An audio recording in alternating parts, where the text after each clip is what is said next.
midnight each day. On Valentine's night, Time as you know it freezes. 20 minutes past 10. Keep up, Doctor. Thinks we're going to smother her in her sleep. I'm a grave digger, Doctor. I was at home, David is my husband. all on my lonesome. Stabbed him with a steak knife. Nothing changes. I'm a qualified angel of death. When I'm dancing, You get this day over and over. Hilda. I black out. I don't think she's got long. And Laurie just... Naked on the beach. Hannah. Is that it for today? David hunts, I can change my skin. then skins. Dr. Dekker dated his patients. I had a hot date. We went out for drinks. I took photos of Jessica. Dr. Dekker did On phone Valentine's Day. and ask me for Nathan's number. There was a girl there. Am I wrong to keep the locket? I'm allowed to talk to her, aren't He I? was preoccupied with finding Photographs. patterns. Rocking chair. I haven't been back to the beach since, I had a bit of a shaky loop incident. where I find something I set fire beautiful in the sea. to Hannah's clothes in the garden. I dug the grave. I wish I'd said goodbye. Dr. Dekker cursed me. It didn't weigh enough to have a body. Oh, Doctor, you surprised me. Reminds me of Officer Yates. Did I ever mention I had a special friend in the police force? Nah, it's not something you drop politely into a conversation. He's been doing some digging and he's found a couple things. There's a crime scene report that goes into all the gory details and another report that's about a patient you're seeing today, Claire. I'll put them both on the desk for you. And thanks for the grief counselling, by the way. It's really been helping, you know, I'm so glad you're here.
I've been to the lake house regularly, keeping an eye on David.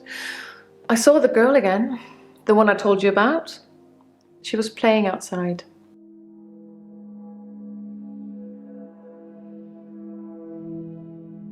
It makes for interesting reading, doesn't it? I can tell you're dying to ask me about it. Fire away.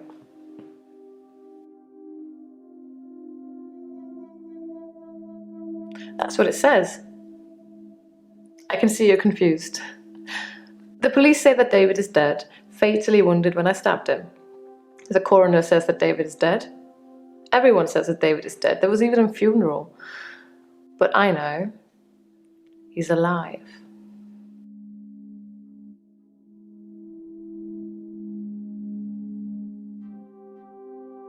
He's buried at Henley Church. You can go see for yourself. There's even a headstone.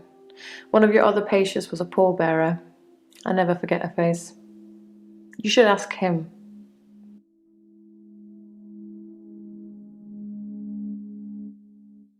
Bryce was a pallbearer for David.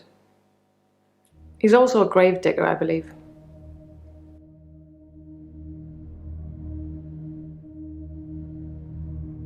Smuggling a body out of a funeral can be difficult, unless you pay the right people.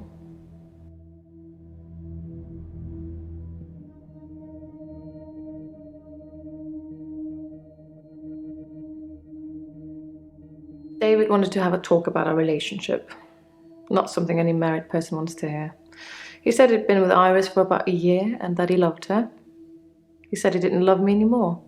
Which I know is a lie. You don't just fall out of love with somebody.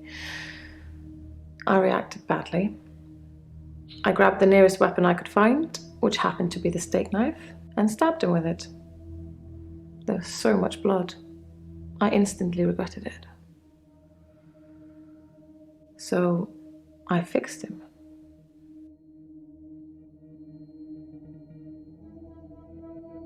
It was about a week later. I brought David back to life. Not with voodoo, not with virginal sacrifice. I just willed it to happen, and it did. Dr. Dekker told me it was possible, but only if you're not buried. He says once you're in the ground, there's no coming back. But until then, you have a chance at resurrection.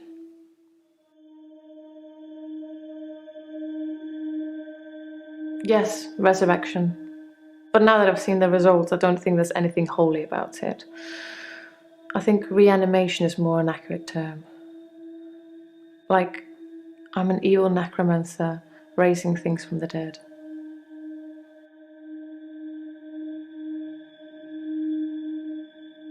I think his brain was already decaying during the week that he was dead. Important bits. So when I brought him back to life, I didn't heal him completely. Just gave him life in the state he was in. I mean, he's hunting and killing things and trying to roast them on fires he can only light with matches, but that's about it. He's your basic Neanderthal. So I have a problem.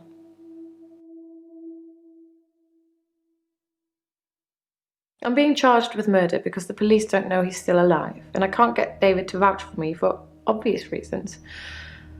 I think it would raise quite a few more questions than answers, which is why I'm hoping that you'd be able to help me.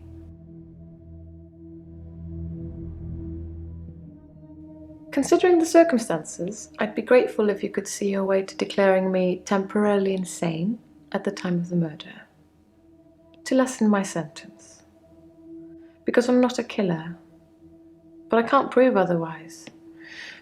You don't still think I'm a killer, do you, Doctor?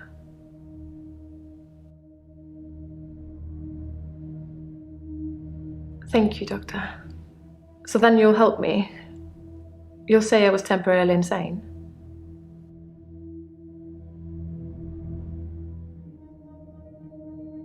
I'm going to pretend that I didn't hear that. Let's have a few more sessions before you seal our fates. Or is it that you want something else? Like Dr. Dekker did?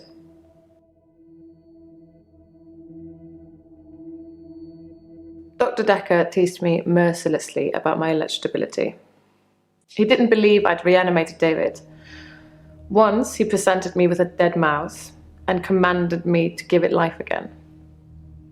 I didn't, of course. It's not something I'd throw around lightly. He changed his mind about me eventually. And then he mentioned the girl.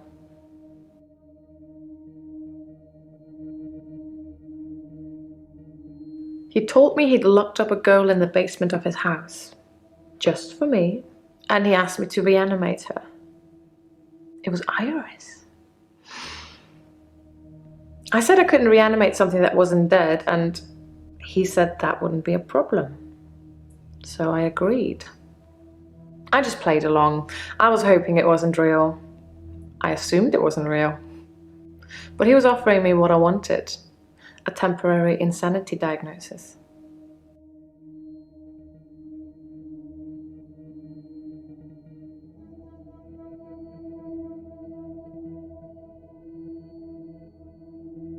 It didn't happen.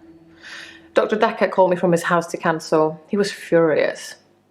He said that Iris had escaped and he blamed me for it. He said that I must have set her free after he told me about her.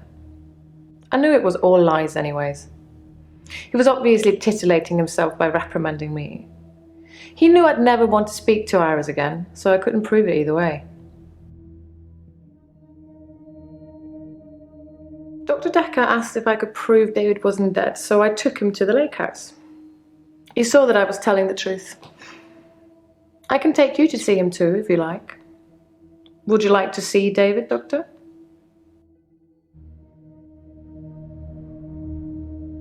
Very well. In our next session.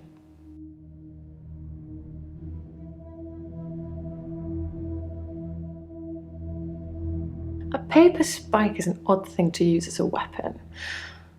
I suppose if it went directly into the heart, it might work. Or through his eye, or perhaps through the ear and into his brain. Or was it just a frenzied, bloody mess of a murder?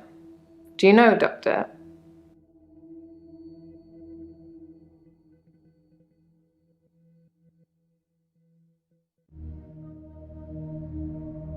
You tell me. What could possibly explain that?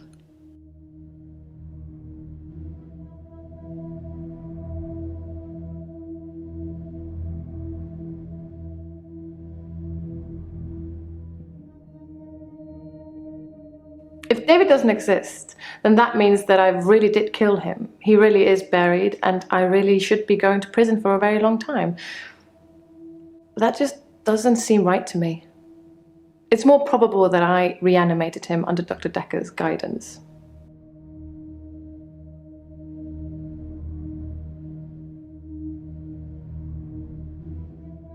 I assure you, David is not a ghost. I've touched him.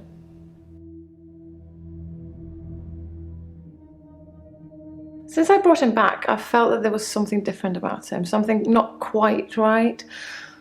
I think it's his brain. But how ludicrous that you can bring someone back in the first place. It's like that book, Pet Cemetery. Funnily enough, he does smell of earth, but that's because he spends most of his time out hunting.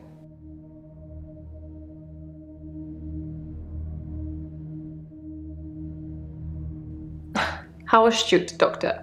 Yes, I did say I hadn't seen Dr. Dekker outside of our sessions. That wasn't a lie.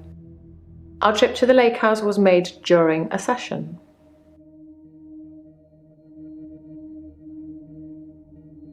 I didn't speak to her this time. Something about her made me feel uneasy. I just watched her from the bedroom window. She'd caught a fish. She was holding it in her hands.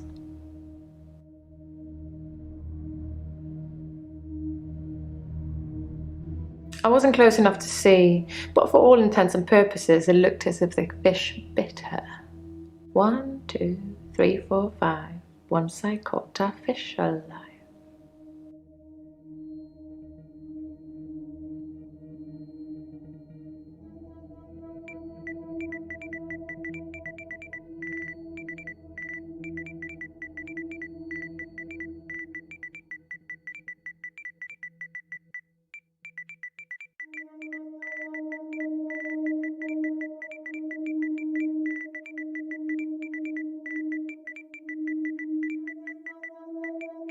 That's not relevant here.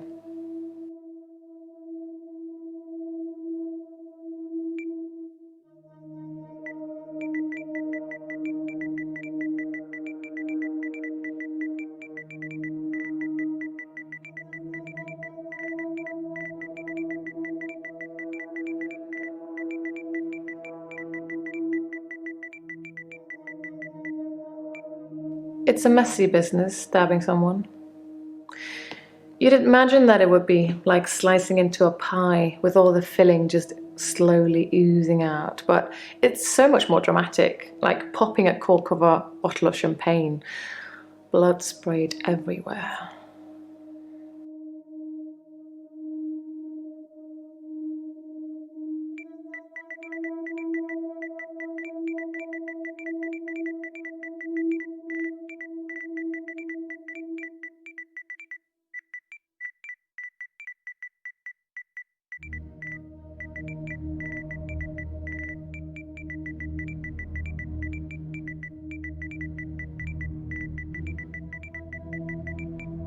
I have a picture of him I took after he came back.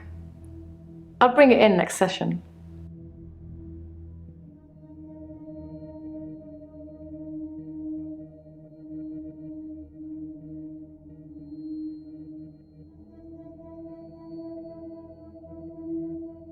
Hello, Doctor. I've been thinking about our last session, and I just wanted you to know that I'm not a bad person. I know taking naked photographs is wrong, but you don't know what it's like until you face the same temptation. I'm assuming you don't know what it's like.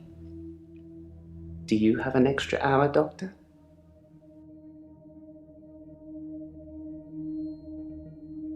You're playing games with me, Doctor. I was going to tell you what I know about the murder weapon, but now, well, now you just have to go without.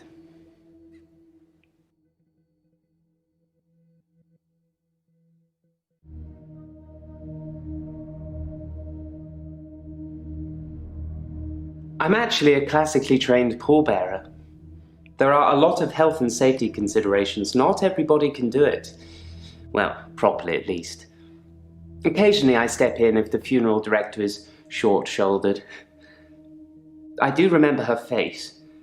She wasn't upset in the usual way. She seemed agitated. Her husband must have been a giant. The coffin was so heavy.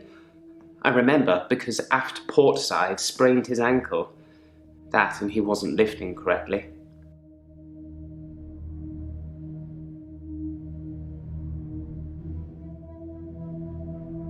I have absolutely no idea what you're talking about, Doctor. I saw Claire Castleford's husband in the coffin myself before carrying him to the grave. He is in the ground. I'm sure it wouldn't take much for the police to get an order to have him exhumed. Just make sure it's done on Tuesday morning when I'm off.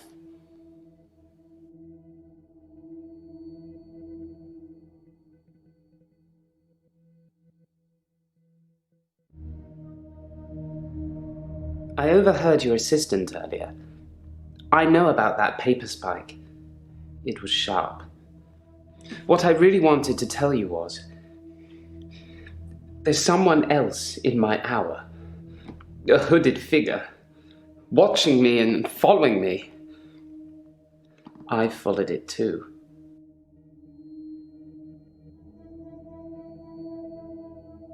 I don't know who it is. My initial thought was that it was you. That I told you about my affliction and somehow you'd got it too. Now I think maybe it's the military or some organization that wants to use the hour themselves. Maybe it's Dr. Dekker risen from the dead. I need to talk to you about him.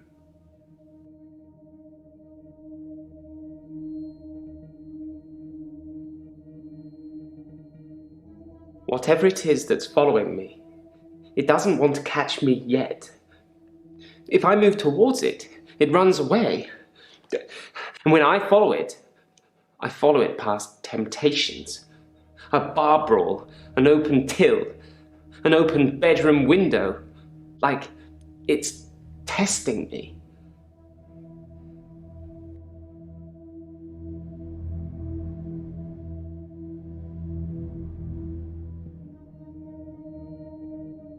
I'm surprised I haven't been approached earlier.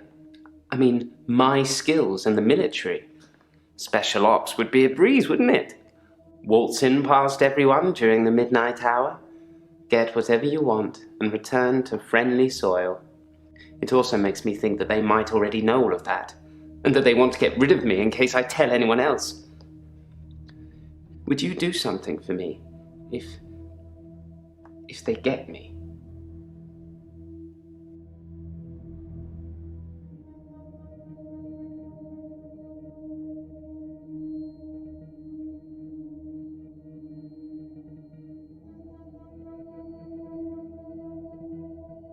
Would you tell Jessica I love her?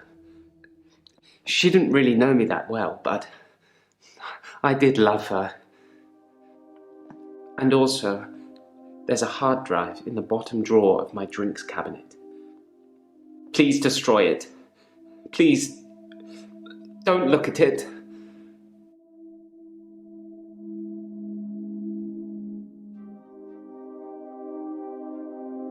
I split the brawl up.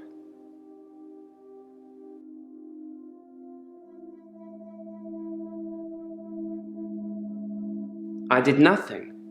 I'm not stealing any more.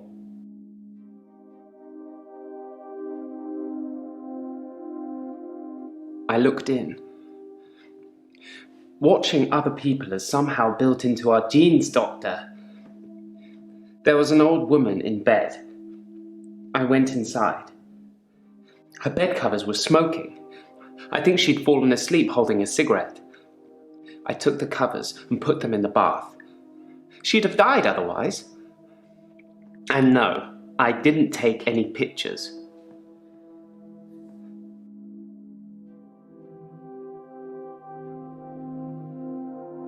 I spied on Dr. Dekker, not long before he was murdered. I'm not sure I should tell you what I saw in his basement.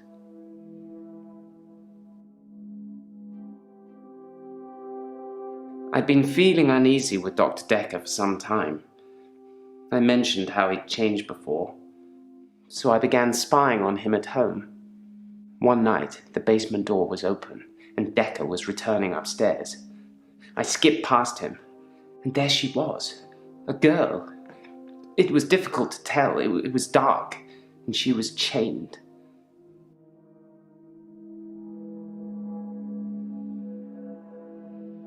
I removed the chains, dressed her, and sat her in the police station. There's no evidence, though. No evidence of what he'd done. But she was free. I saved her. I'm not evil. I destroyed evil.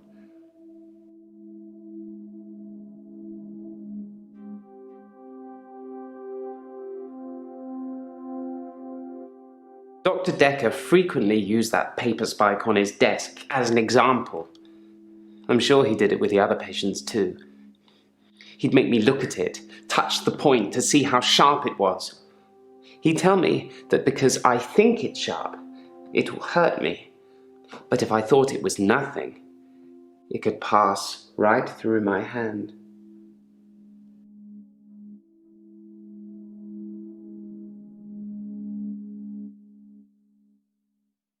Jessica is a beautiful woman. I've not spied on her since the incident we talked about. I have real feelings for her, Doctor. We've never connected.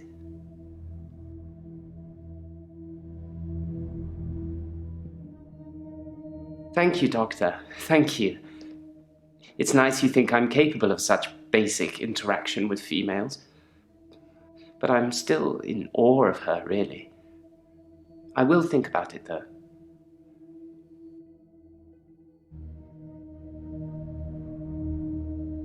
I find using nautical terms to describe the position of pallbearers fitting. Plus, most of them are 3 sheets to the wind. You know, drunk.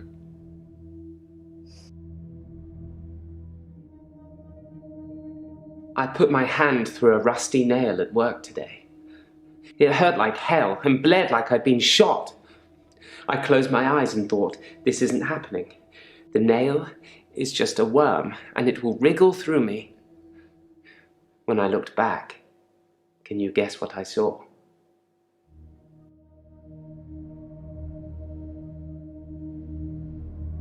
When I looked back at my hand, it was healed. Look, see?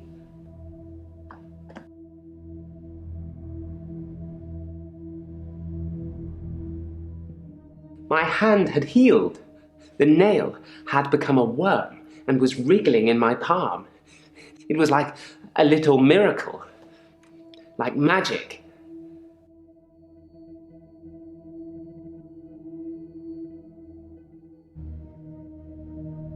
I shouldn't really say miracle or magic. They're words that Dr. Dekker used when he tried to get you to think things and make them real. But do you think it's real, Doctor? That magic is real?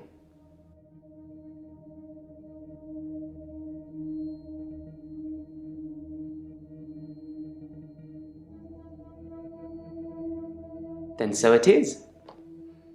Close your eyes Imagine you're in a graveyard, looking at the gravestones. One catches your eye, so you take a picture of it, a picture that you now have.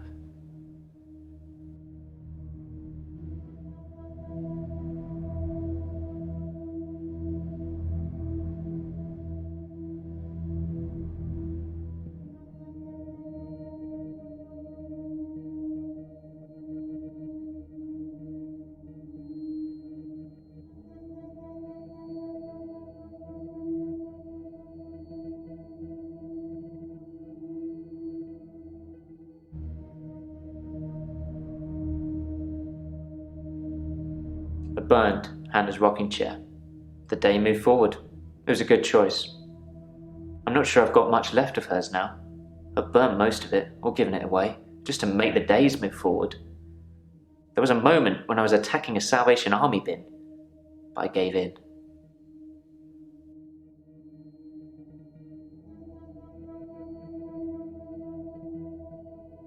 I accidentally put Hannah's diary into a Salvation Army donation bin. They're like huge post boxes with a circular tray that makes sure things spill to the bottom. I tried to get in to get it back, but I gave up.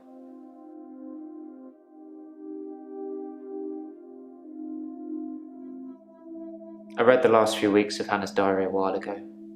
I must have accidentally dropped in some clothes for the Salvation Army bin. It's funny because I wasn't going to read it.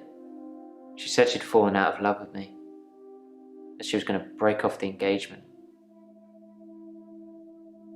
that she didn't love me anymore. I regretted it.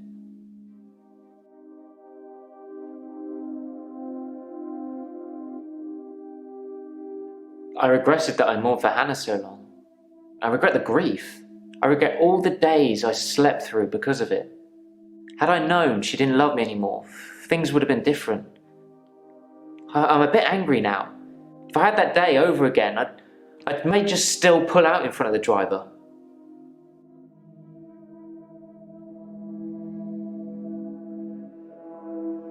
Can we maybe not talk about Hannah anymore? And thanks for the dating advice, by the way.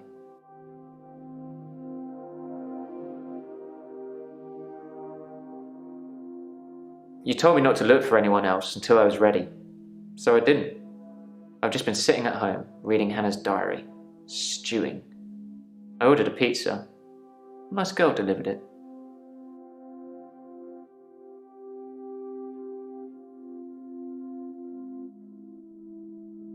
I've told you all I know about Dr. Dekker. He started out good, then turned a bit crazy towards the end. When you start giving people more problems as a therapist, that's a bit crazy.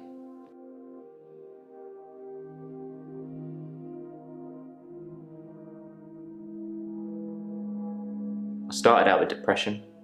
Now I seem to repeat days. Even if you don't believe the repeat days, then I clearly have extra mental health problems that he's given me.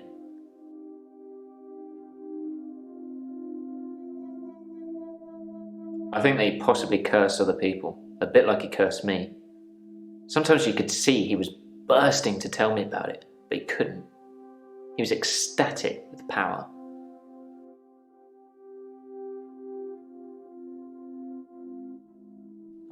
The curse. Well, I remembered.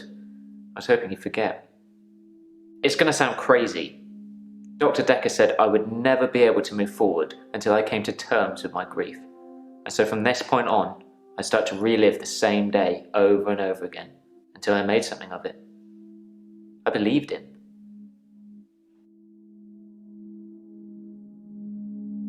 I didn't want to believe him. I remember I said, you can't just say things and they happen. He laughed and laughed. I think he was going mad. He said he'd give me a demonstration.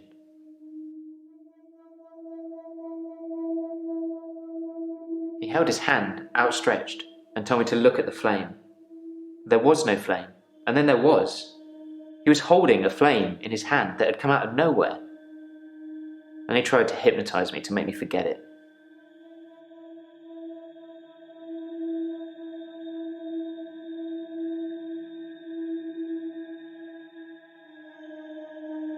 I didn't forget seeing the flame. He wanted me to forget it all, but I didn't. For whatever reason, he couldn't undo what he'd done. I was scared. I pretended like the hypnosis had worked.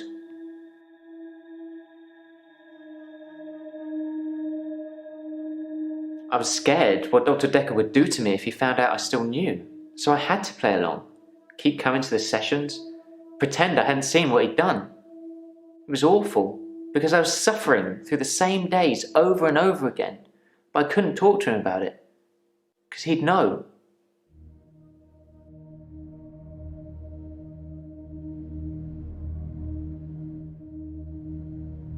He'd become bored of me, so I got much of my insight from calls or messages he'd take during our sessions. I think because he hypnotized me, he didn't want to play with me anymore, so I got basic therapist.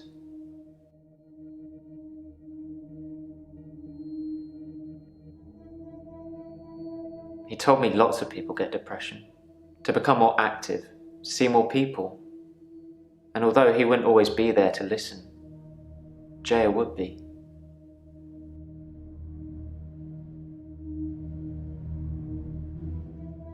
Yeah, I talked to her quite a lot. I'm not sure how many days of that she'd remember.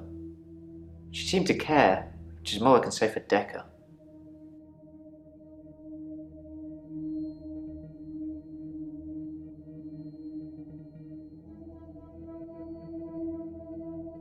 I didn't notice Dr. Dekker had a paper spike. I haven't really seen more than a foot in front of me since Hannah died.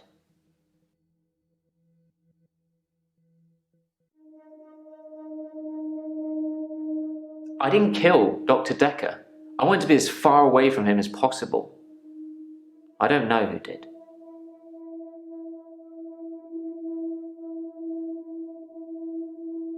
It took a week of days to get that pizza girl to smile. And you know what did it? A tip, as much as the pizza cost. So money does make you happy.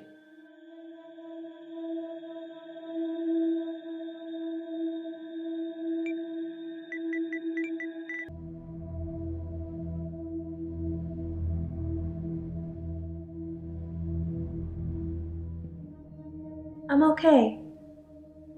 Thanks for asking. It's rent day, and I always feel a little blue on rent day.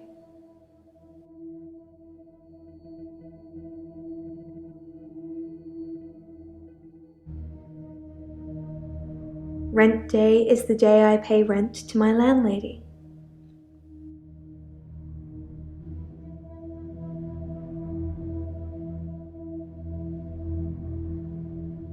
I've had no blackouts, and I haven't been to the beach since our last session. But I think I will today. Do you want to come with me to the beach?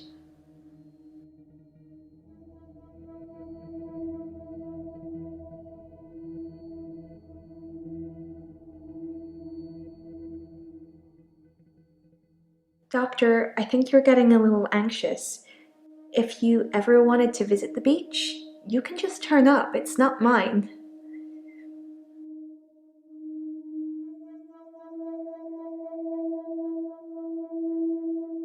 You've got a good memory, Doctor.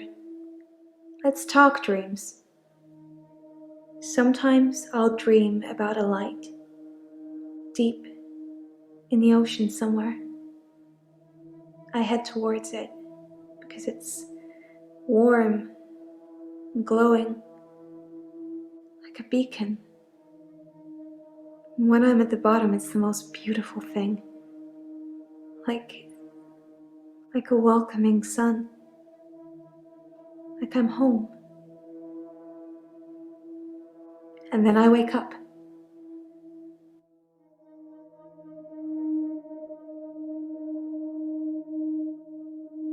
It's so beautiful. It calls me. It's like I'm in a trance. What does the dream mean, Doctor?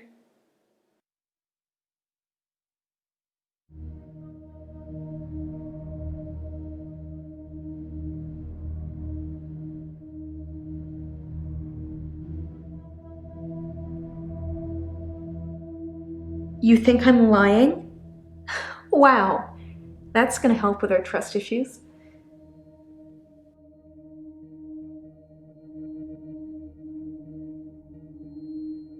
Dekker used to put my checks on that thing. I guess someone thought they weren't getting value for money.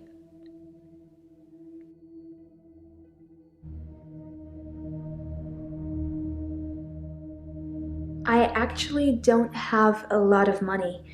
Sometimes a therapy check would bounce, but Dr. Dekker would be okay with it.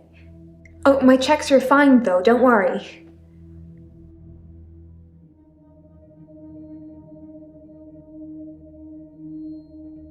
I'm not broke. Men buy me drinks at bars though. Sometimes I'll get away with not paying at restaurants. Isn't that how it is for everybody?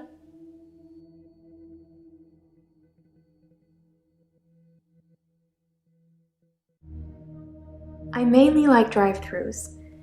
I don't like crowds, and I find it difficult to stay in the same place for too long. I guess I'm a fidget.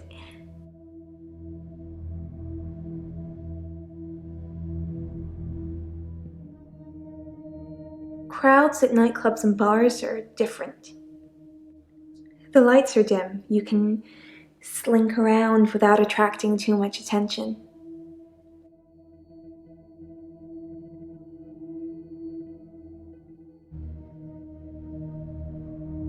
Sometimes I'll kiss a guy in a club, and then he just follows me wherever I go. It's creepy. I don't want everyone seeing that.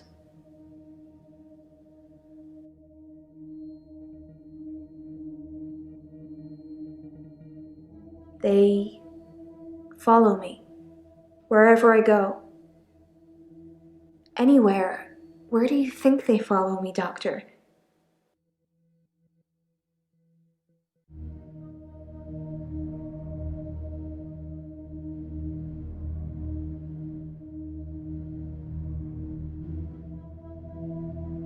It depends where they follow me.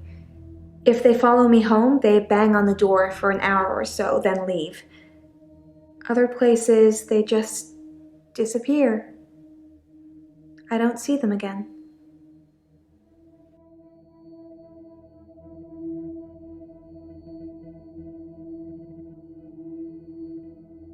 They don't just disappear into thin air. I think they return to the place I found them. But I've not run into the same person twice.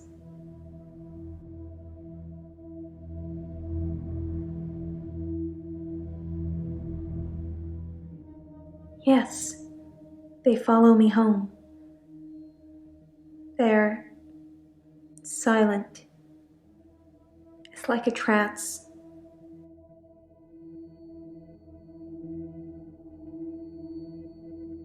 There was one guy, a real gym body. I let him into the bedroom, but nothing. Nothing I did would stop him just staring at me. It was creepy. I got him to follow me outside, and then I just shut the door.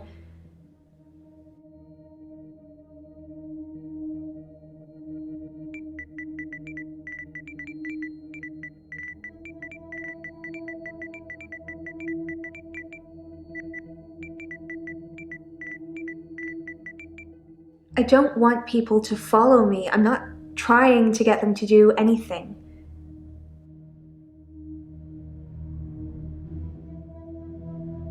It's just good manners to accept when someone offers to buy you a drink.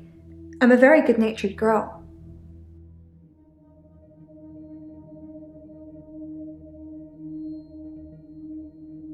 Don't you think I'm sweet, Doctor?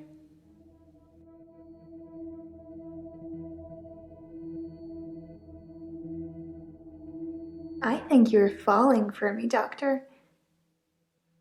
Don't let that get in the way of helping me.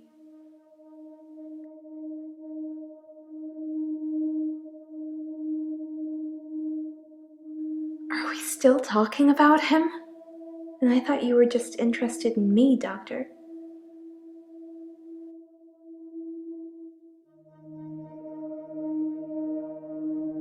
Dr. Dekker suggested home visits.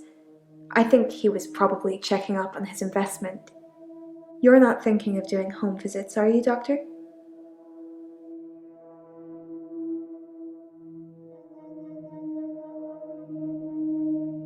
I can't afford any more sessions, so it sounds like you'll be paying.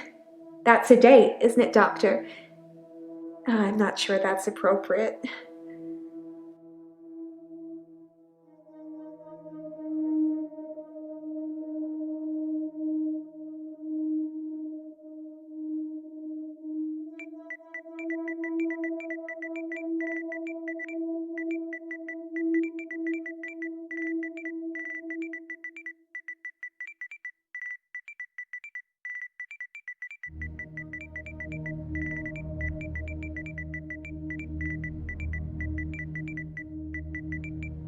I'm not a siren, it's just how some guys are.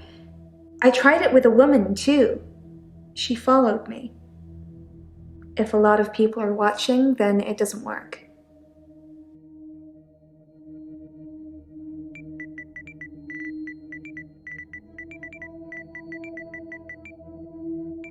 Interesting that you should say that.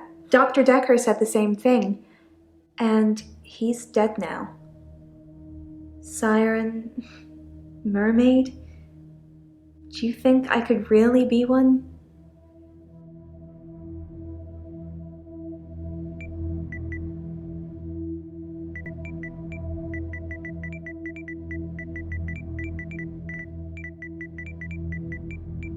They...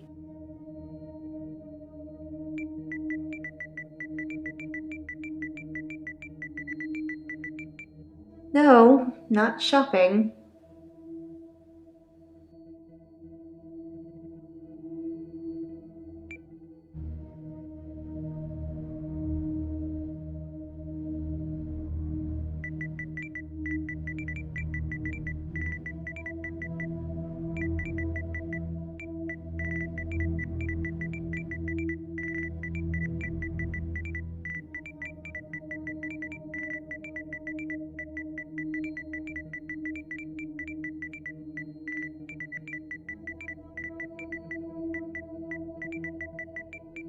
If I kiss somebody and a lot of people are watching, they don't follow me. Too embarrassed, I guess.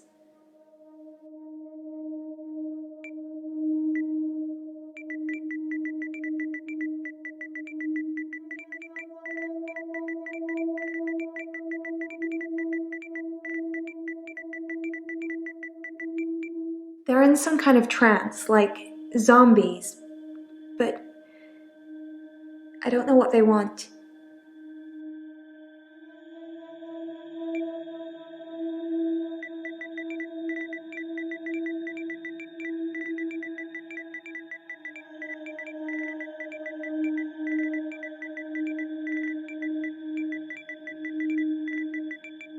I pay my rent to a landlady. I don't own my own place, I'm just passing through.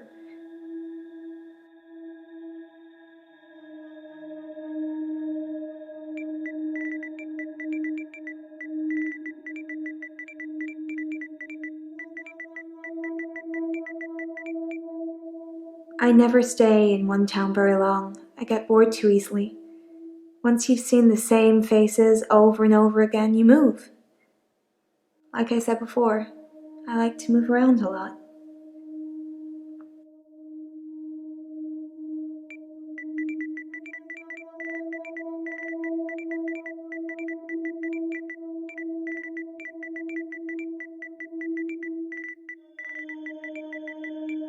I can be outgoing. It just depends on what mood you catch me in.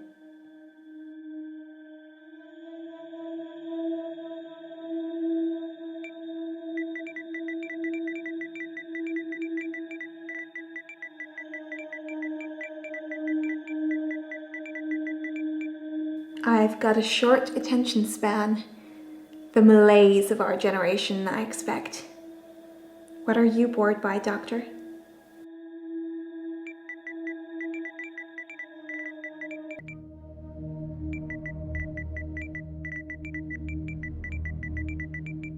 You should get out more, Doctor.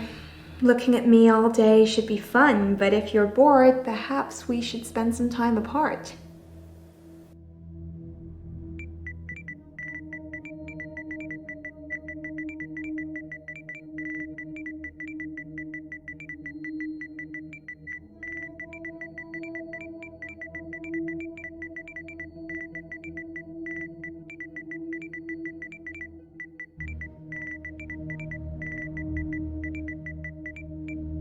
I don't talk to them, they don't talk to me.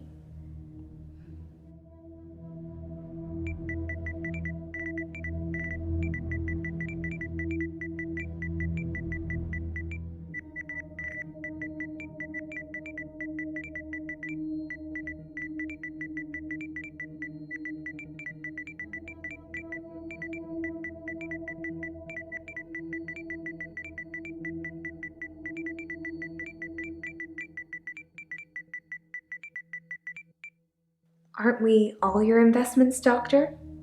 All the time, all the energy you've invested in us? Seeing how we're doing, making sure we're growing correctly?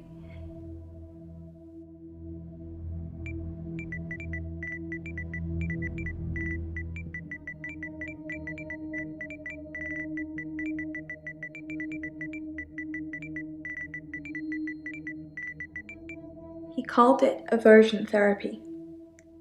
Whenever I felt the urge to go to the sea, he would do something unpleasant.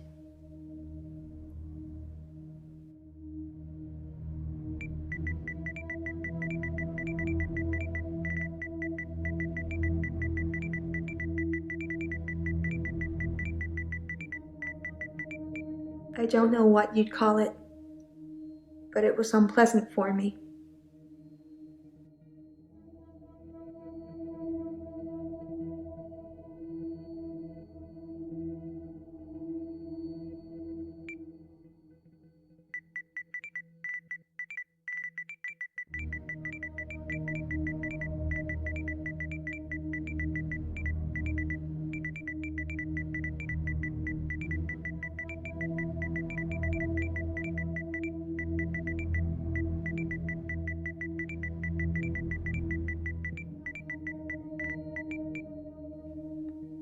Why would you tell me that?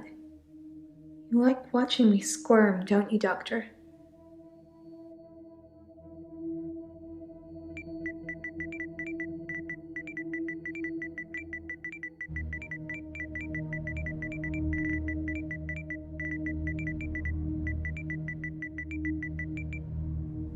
Real smooth, Doctor.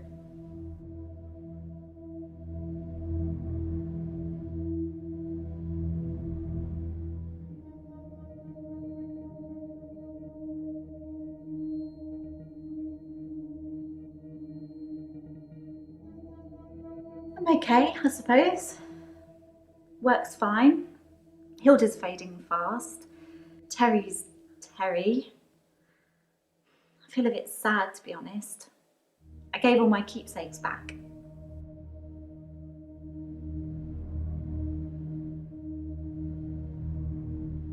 I know it's silly, but those things meant a lot to me. They were reminders that I'd helped those people.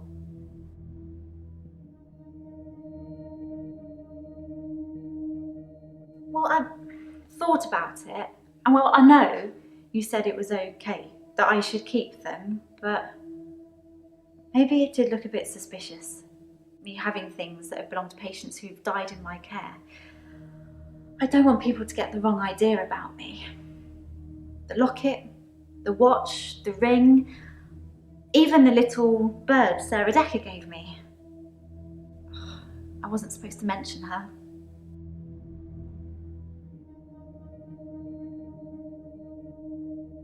Dr. Dekker's mother. She was one of my first patients, but she died a while ago.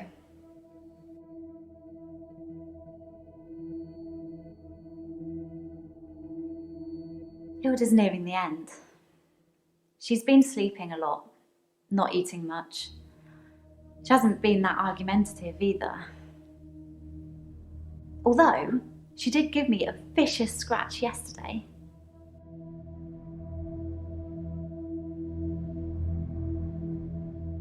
was nothing. I was just trying to give her meds. It's hard, you know. I'm trying to help her, but she keeps fighting me. It'll be better after she's seen her daughter. I've decided I'm going to do it tonight. She hasn't got much time left.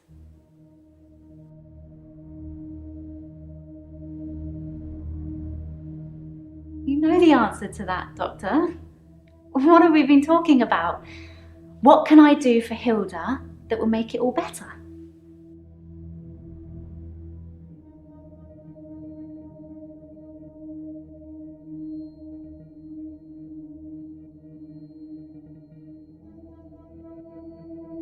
That's the plan. I know, it sounds unbelievable, like I'm making it up. I wish I could prove it to you somehow. We could try shifting now. Think of someone you really love. It might help if you close your eyes. Are you thinking of them? Can you picture them? Okay, hold on.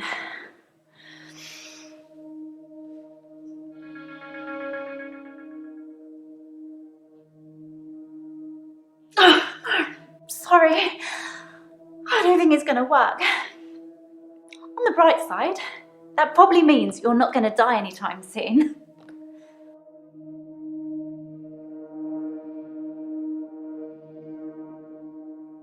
It's tricky.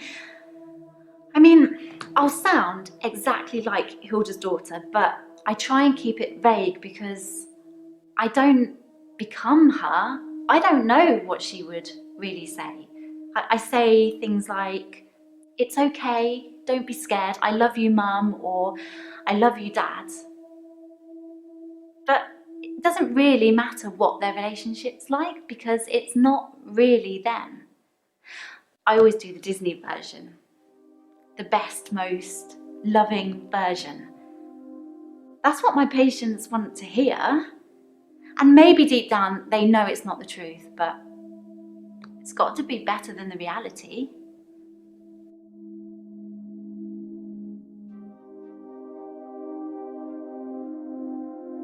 Does it really matter if it isn't the truth? Isn't it worth it if it brings them peace? Tell me honestly, Doctor, do you really think that what I'm doing is wrong?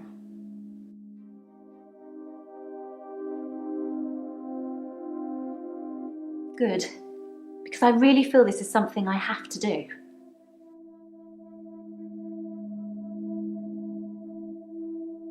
Terry seems to have backed down since I gave the keepsakes back. Actually, it doesn't seem like she's been very well. Not her usual self.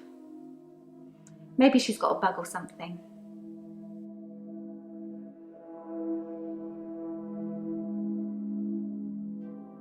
It's true then. I'd heard Dr. Dekker was stabbed, but I didn't know for sure. It's weird that whoever did it would choose the paper spike.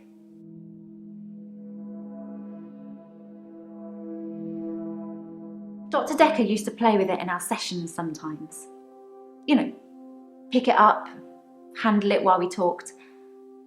I remember once, he pushed the spike through his skin. At this bit here, between his thumb and his finger. He said he didn't think I'd mind the sight of blood, being a nurse and all that, but actually, there wasn't any.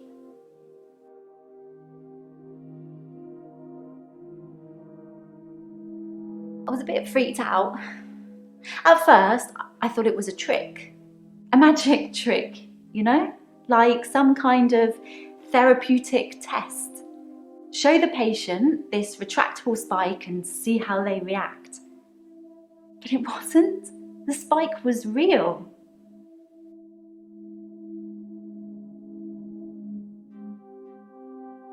Dr. Dekker gave me the paper spike to try. It wasn't fake. It was pretty sharp, actually. I don't know how he did it. He said he just thought that it wouldn't hurt him, so it didn't.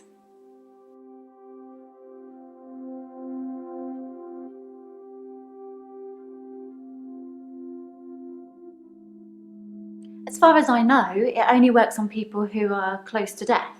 That's the whole point of it. I have to hold their hand, and they have to think of the person, and they have to be near death. And those seem to be the 3 criteria.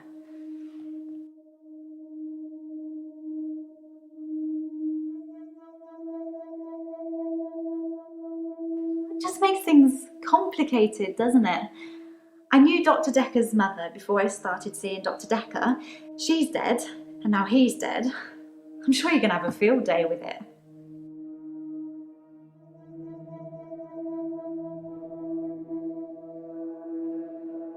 Yeah, that's the reason I came to see him. I knew she was dying, but he refused to talk to me unless I booked a session, so I did. And well, here we are.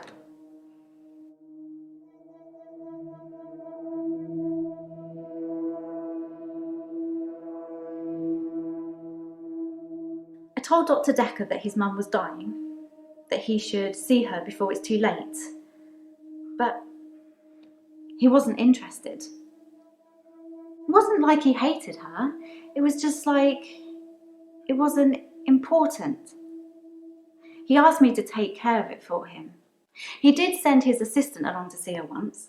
Sorry, your assistant.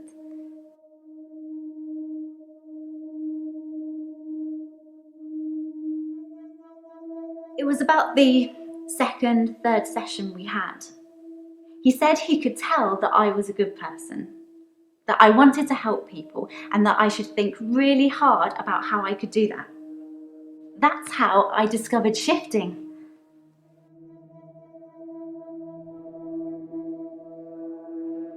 All Dr. Dekker did was encourage me to think. But the shifting, that's all me. And my mum's a psychic, and my sister's an empath, but I was just ordinary. I always felt like I wasn't special, like I was missing out. But I wasn't. I just hadn't discovered what I could do yet. Sarah Dekker was one of the first ones I tried shifting for.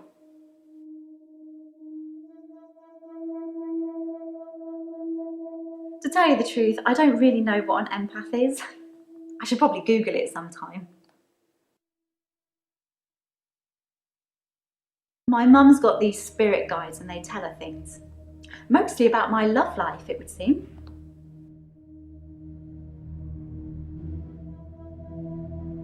I didn't really know what I was doing that first time. I mean, I didn't actually expect anything to happen. I just thought, what would really help this woman? I thought maybe she would just imagine that he was there. But it actually happened. I changed into him, Dr. Dekker. It blew my mind.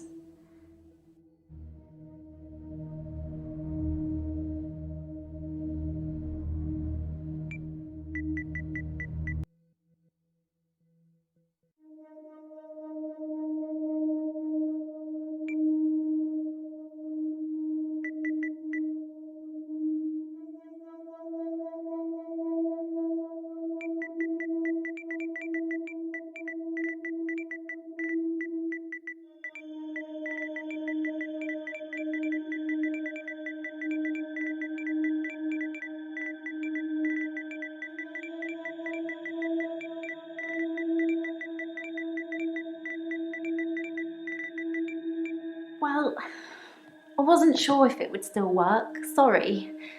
It's just, I get a sense that I probably shouldn't say, but, well, just think what it would mean for you if I'd been able to shift.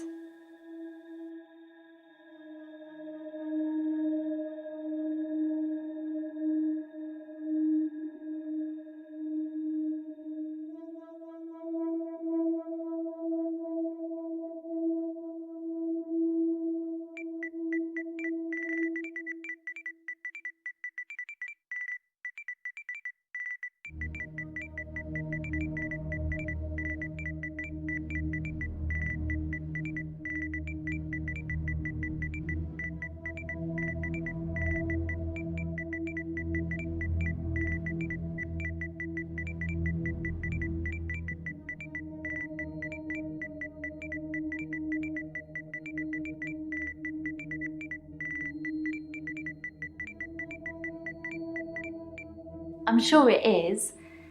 At the very least, it should make her feel more comfortable, ease her suffering.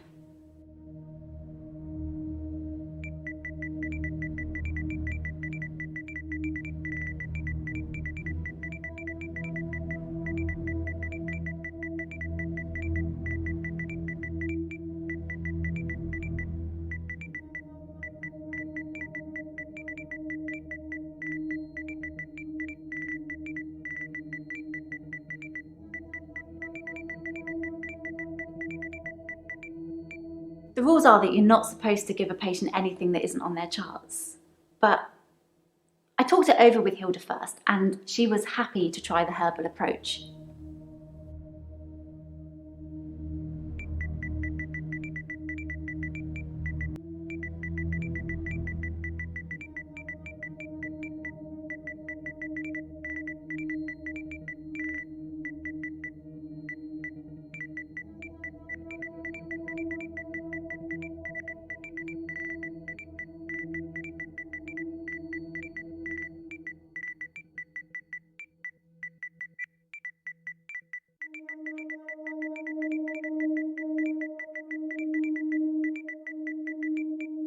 Oh, okay. Well, I'd have to check. I have it written down somewhere.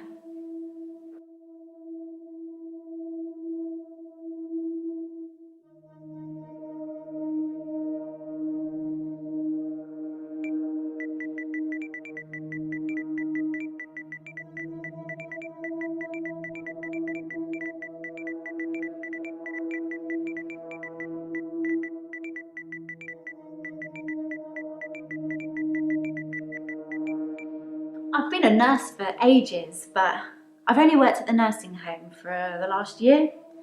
I tend to move around quite a bit. I get quite fidgety if I stay in the same place too long.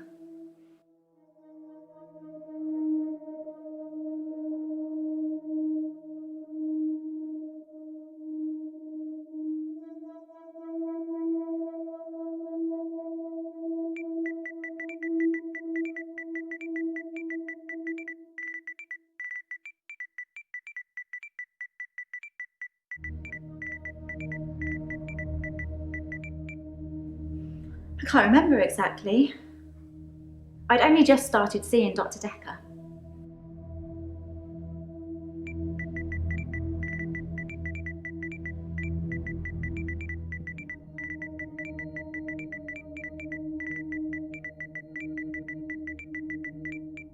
It was just a little china bird, sort of a yellowy blue pattern on it. I don't think it's worth anything.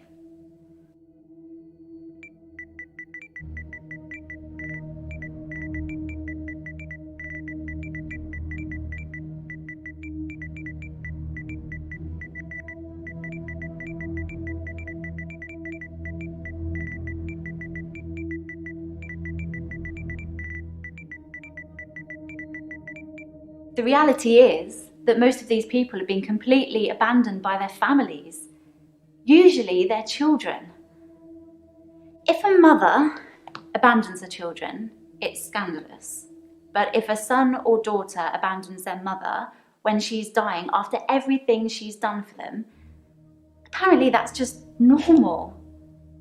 I can protect my patients from that, even if it does take a little smoke and mirrors.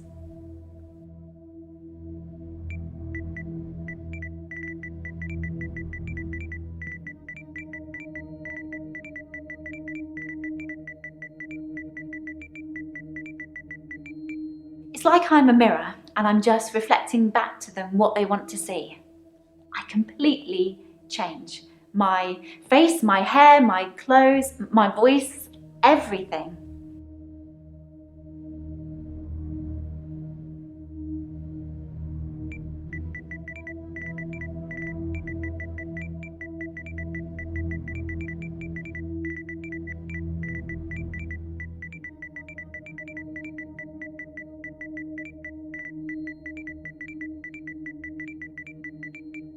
I've got her on a herbal compound, St. John's wort for pain, ginkgo for bronchitis, valerian, borage, There's a few other things in there as well, but I won't bore you with the full ingredients.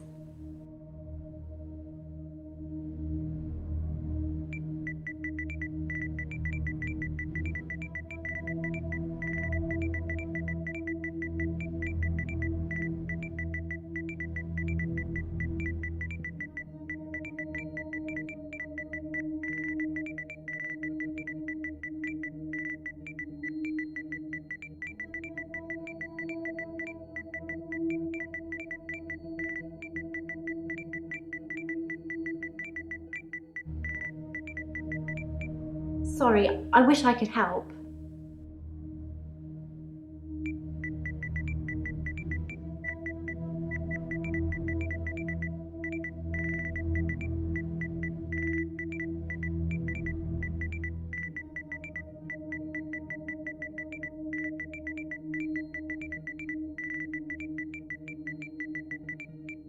It's probably nothing. I'm not right all the time. It's just, well, yes, your energy's different. And I was also worried about what I might change into.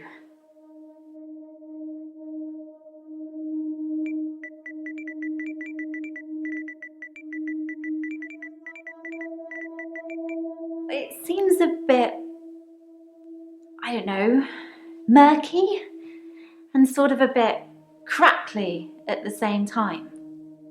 Like there's a lot of electricity around you. It's hard to describe.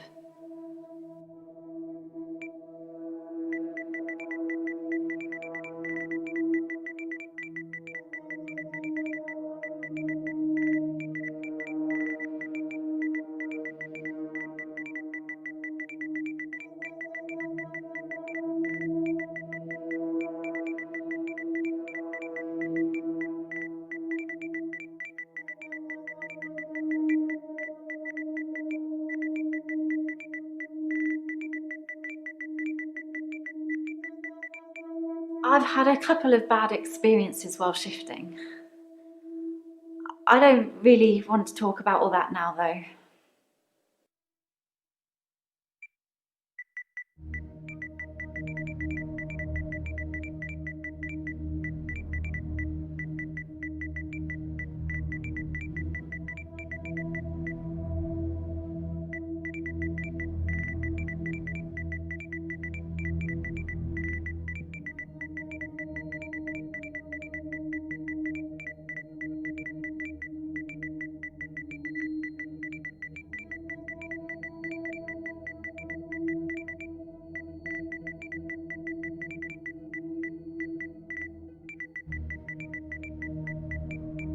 It's fine.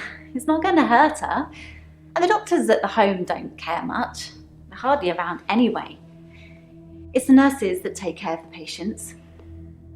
Besides, Dr. Dekker didn't have a problem with it.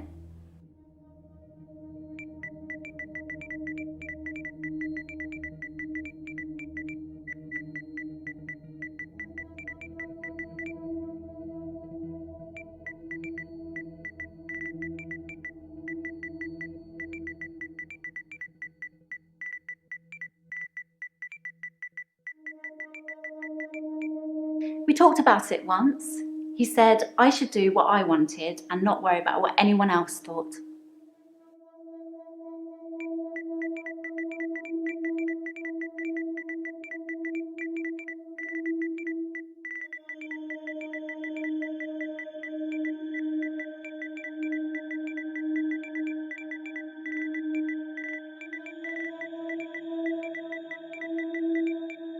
Absolutely. I'm not being big-headed or anything, but I'd do anything for my patients.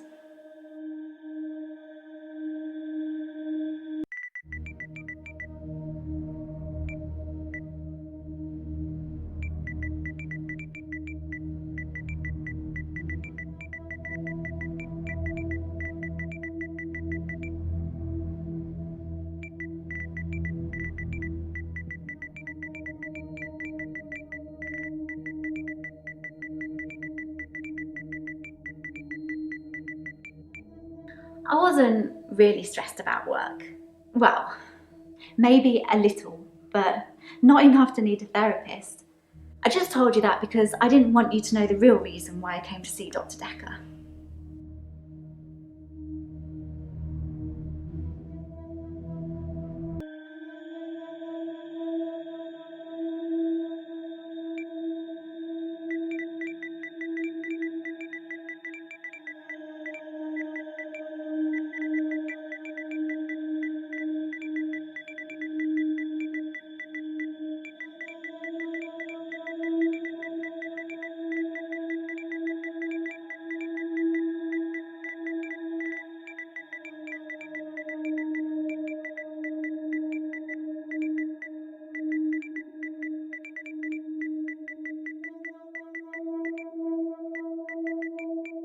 My neighbours seem far more interested in my business than they are their own. The lake house only has one house opposite, and it was on sale for some time. I suppose I should have bought it.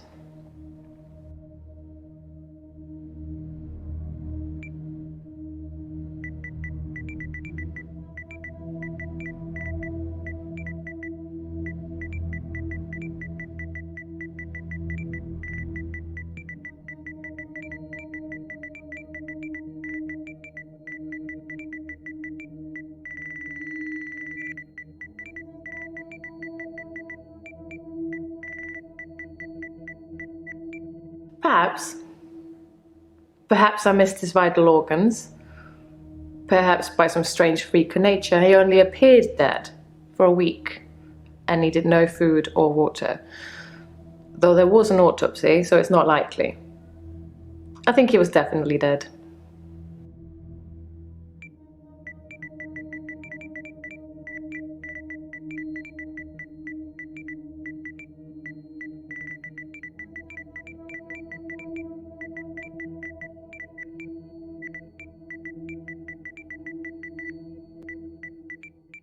Yes, the father and daughter who live opposite will have seen him, I'd imagine, although they won't have talked to him. If anyone approaches him other than me, David would run a mile. The sociable part of his brain must have died in that week too.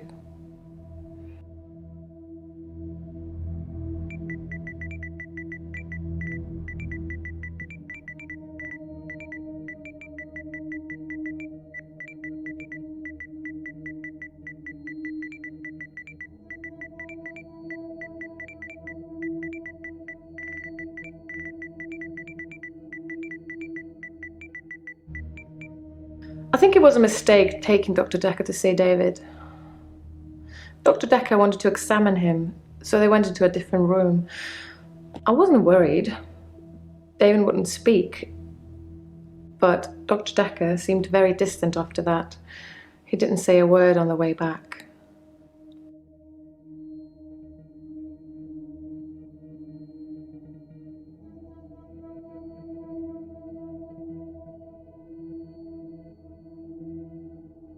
I'm fine. I'm ready for my grief counselling. I emailed you Marianna's address. I don't know why you'd want it.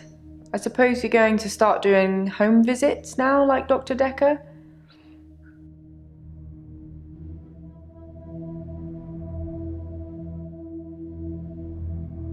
Yes, Dr. Dekker started doing home visits for Marianna. He said she couldn't concentrate properly in his office.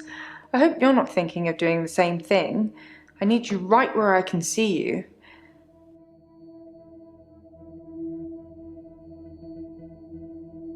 Checks and balances, Doctor. Somebody needs to be watching the watchman, so to speak. Make sure you're helping, not hindering.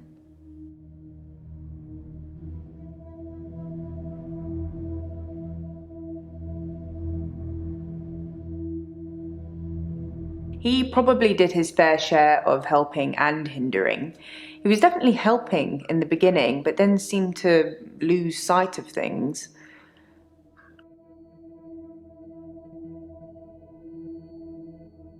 I think he was so overwhelmed by the patients he was getting. His curiosity just got the better of him. There was a definite turning point.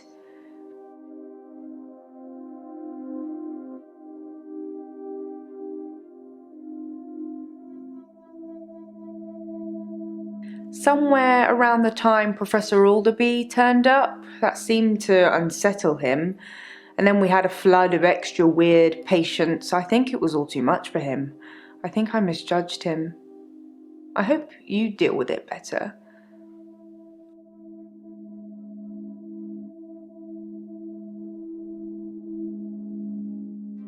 Doctor, if you don't want it, don't text me and ask for it. It's all right. I don't mind doing menial tasks for you. Someone has to do them.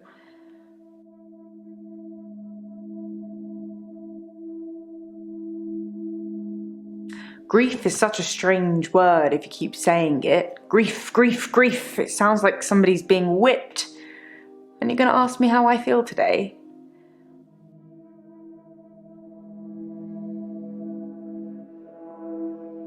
I think that's all settled now. We are agreeing to pay Ben £5,000 and he's agreeing not to say anything about what he saw.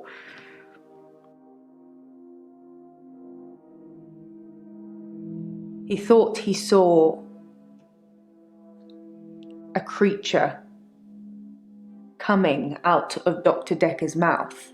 Well, at least that's the reason he's given for not emptying the bins that night. Either way, it's not the kind of publicity that we need. Shiny, happy, sane people.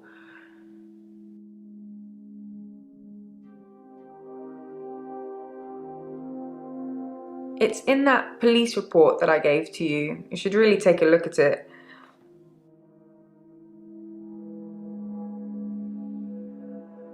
Some mornings I come into work and still expect him to be here. Sometimes it feels like he actually is here, watching over me. We had a connection. It's gone now, though. You can't have a connection with the dead, can you? Not for too long, anyway.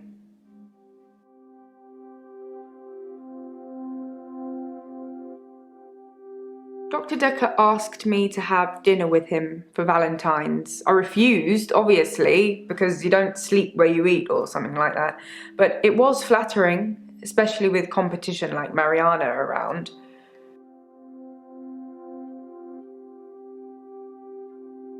Sorry, I didn't mean I was competing.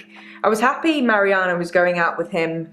I didn't want to be romantic with him. We had a stronger connection than that.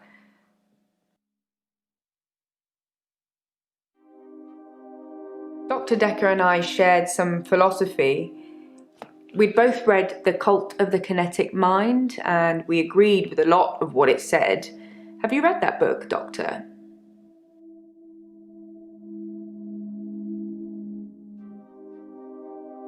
In Cult of the Kinetic Mind, the author suggests that everyone is capable of psychokinesis and that the cult leaders specifically had these powers that turned their followers into disciples. It's not a fun read, but if you're into psychology, it's a blast.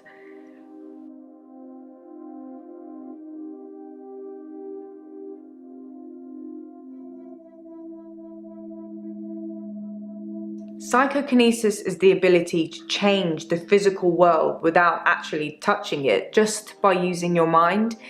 It's not just about bending spoons. It covers all sorts of things like telepathy, telekinesis, telesabalas.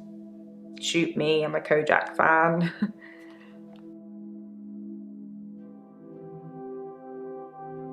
Like I said, all those cool things are in Cult of the Kinetic Mind, apart from Kojak, obviously. If you ever get a patient who thinks they can change the world with just their mind, then duck, just in case they can. But seriously, do a whole load of shrinking and make them better. Whether you believe in psychokinesis or not, you'll need to figure out your approach with those that do. How do you make people who think they have special powers better? Do you remain passive and support, encourage them, take them away?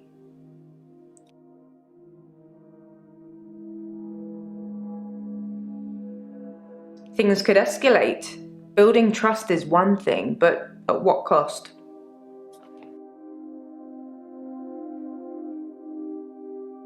No, not at all in my experience. Dr. Dekker had an unusual number of patients who claimed psychokinesis. Either he'd been specifically looking for them or someone had been sending them.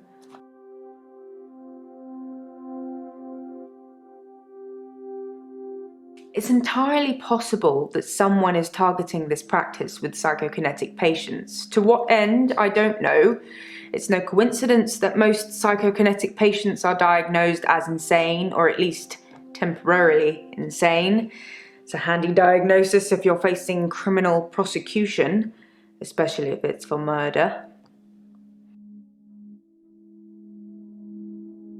I was at home on my lonesome, Doctor, like I said before.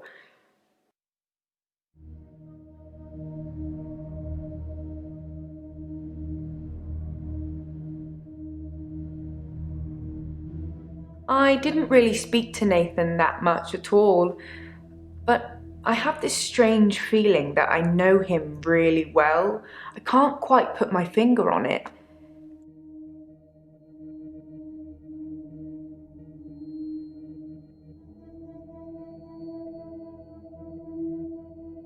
Oops, that was a strange thing to say, wasn't it? Whipped. Am I all whips and chains in the bedroom or dominant in the boardroom? Don't answer that, it's not a question. It's early days for a harassment suit yet, what with Ben's nervous shock already.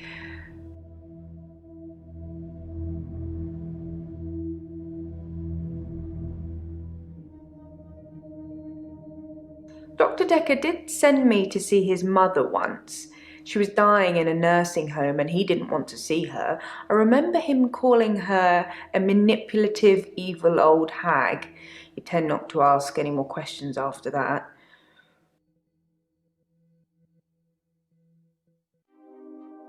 Honestly, I think Dr. Dekker had a bit of a crush on Marianna, or vice versa. I'm not really sure. There's some footage from their home sessions if you want to see them.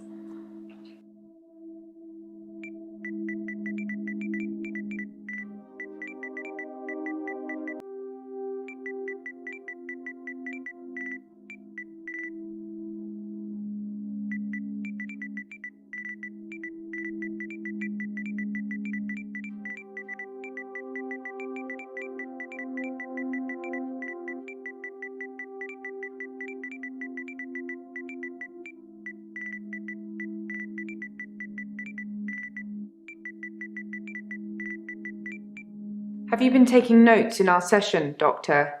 Perhaps you should check them?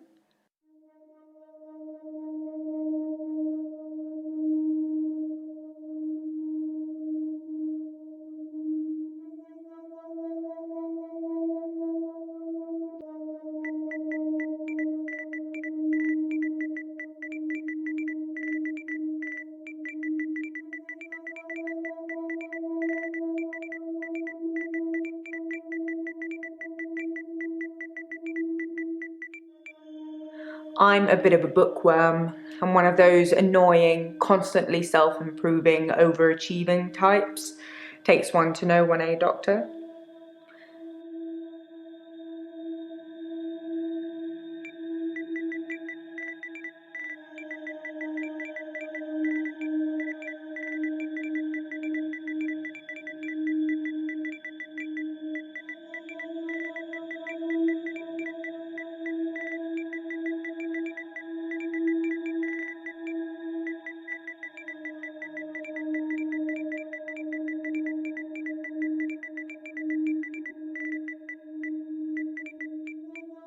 There's just a lot of crazy flying around, Doctor. Don't catch any of it.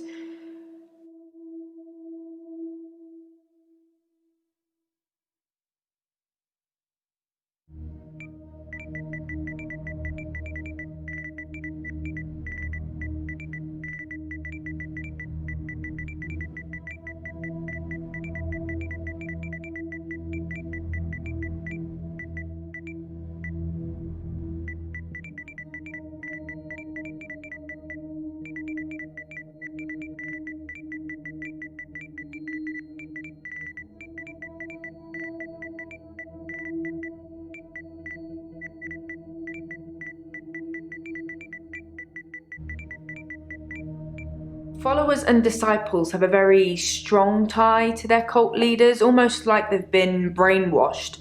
The author suggests that this is because they've witnessed some kind of psychokinesis, like pyrokinesis or telekinesis.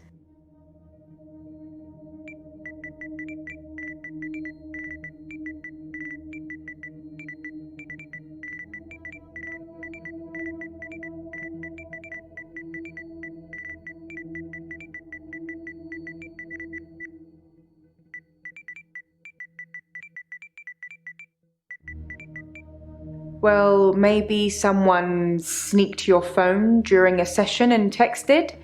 I know they all look innocent, but if it's not nailed down, there's a good chance they'll walk away with it.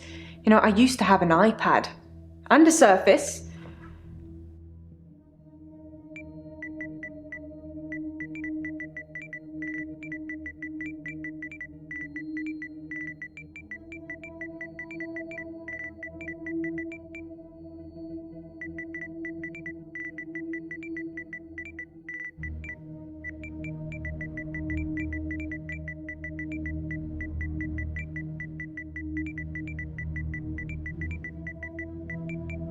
I have no idea what they did and when they did it. I'm happy to keep it that way too.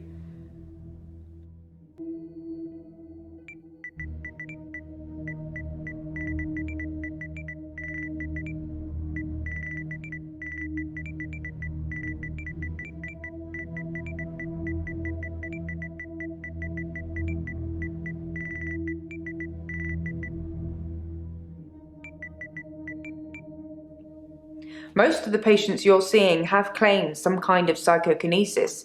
If you don't think that's the case, then they just haven't told you yet.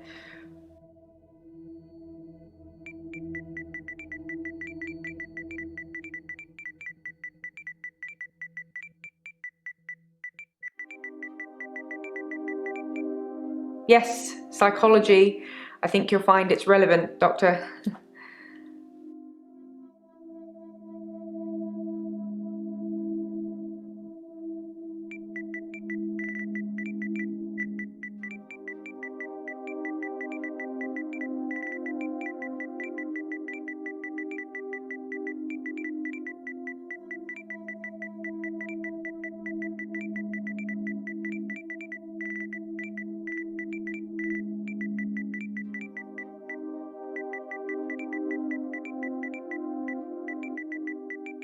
No, as far as I know, Marianna was the only patient that Dr. Dekker did home visits for.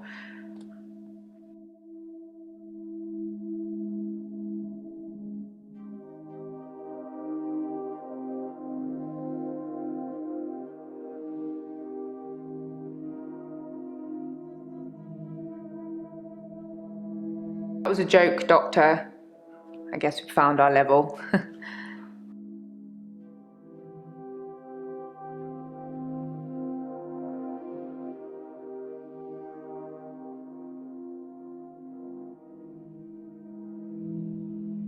Professor Warwick, I'm a physicist.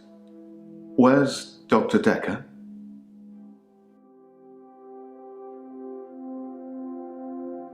Is he really? Actually dead? Not a worthy adversary after all, then?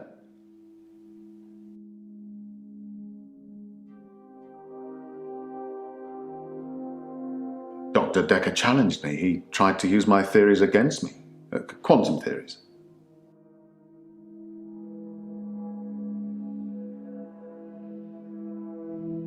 Do you really want to know? Dekker's eyes used to glaze over whenever we talked about that. He didn't believe in quantum physics. As if it's something that you can optionally believe in. Well, it started with an experiment.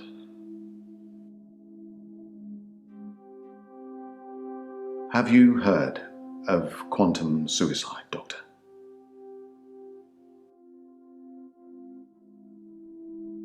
Well, then I'll be brief. According to the laws of quantum suicide, if I were to shoot myself now, then one branch of my timeline would result in my death, whilst the other in my continued existence. I simply applied that logic to something different. Gambling. I set up an experiment whereby I would visit a casino and place a very large bet at a roulette table. Now, I would always bet on odd. Now, the results of this particular experiment were mundane. I won as many times as you would expect according to the laws of probability, but then I changed a parameter.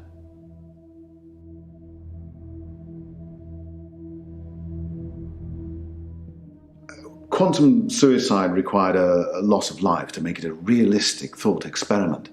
So I simply upped the stakes.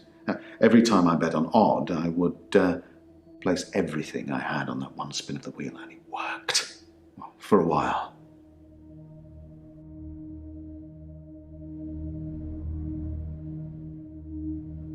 Dr. Dekker killed it, and I can't get it back.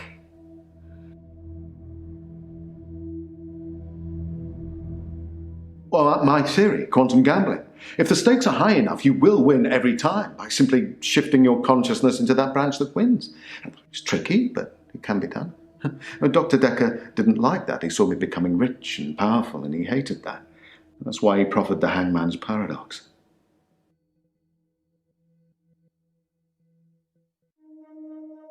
Well, imagine a judge sentences you to death. Now, it will be Monday or Tuesday next week, but it will be a surprise. Well, which day do you think you'll be executed?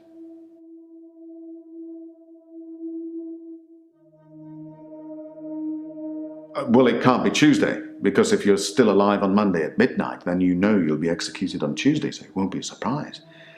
Conversely, it can't be Monday either, because, well, you'll be expecting it to be Monday by deduction. Hence, a paradox. Dr. Dekker tricked me.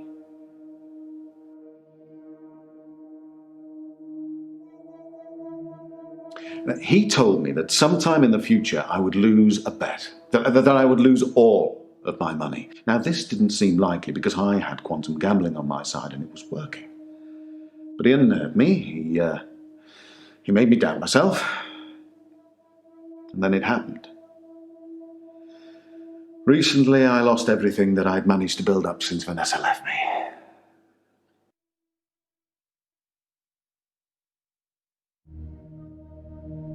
Honestly? Well, I think he feared quantum physics. He didn't like things being explained in terms of science, almost as if he'd have preferred chaos. Why not gambling? My wife Vanessa left me for a neurosurgeon. She emptied our entire combined wealth into her barrister's wallet. I needed more money. Physics provided me with a solution. We were married for 14 years, 7 months and 3 days. Vanessa couldn't have children, at least that's what she told me. She grounded me in reality. I'm not complaining. It's probably what I needed. But part of me always thought that one day I'd achieve immortality through science and we'd be... It wasn't to be, though.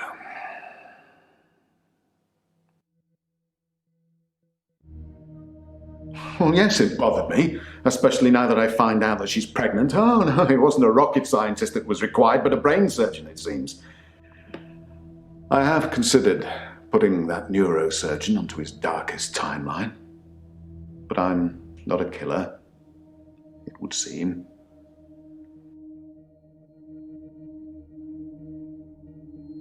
I was at a fundraiser for a charity called Mindstretch Outreach.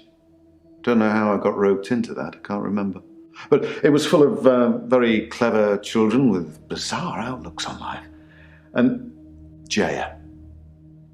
It was Jaya who asked me to go.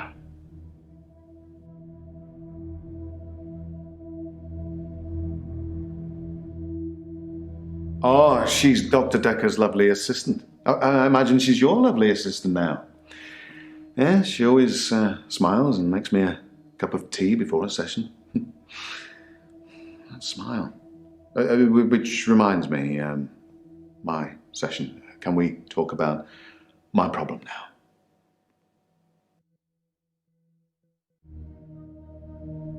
It's full of poor kids with very capable minds. I did give them a talk on quantum tunneling once, and they loved it.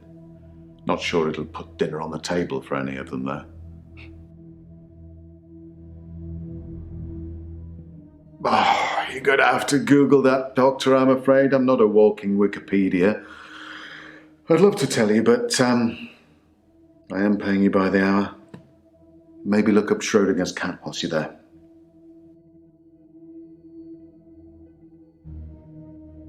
I'm not a gambler, Doctor. I'm a scientist. I need more money. It's true I've run out of money for my research. An opportunity has arisen.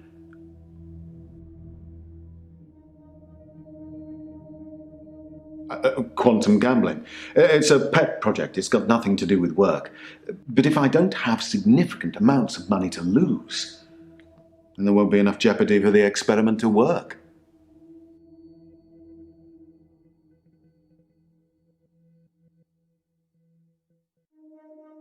Well, the Ministry of Defense, of course. Guns aren't going to win the next war. Quantum physics is.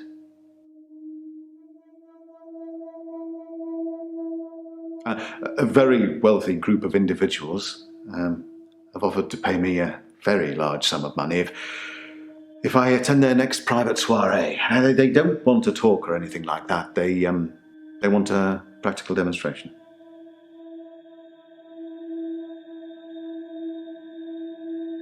They'll pay me £1 million if I can successfully survive 6 rounds of Russian roulette.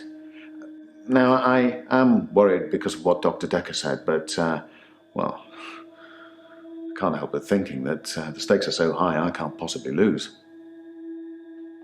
What do you think, Doctor? Should I take them up on their offer?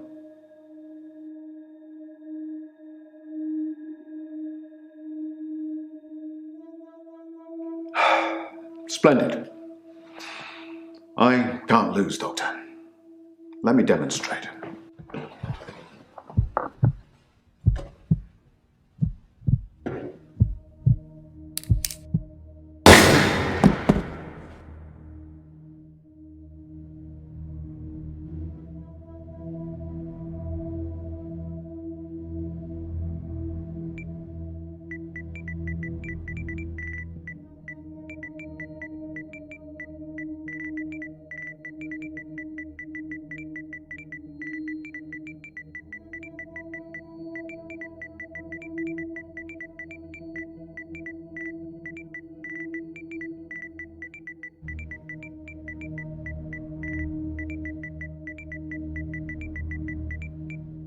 A few weeks ago, it's still sinking in.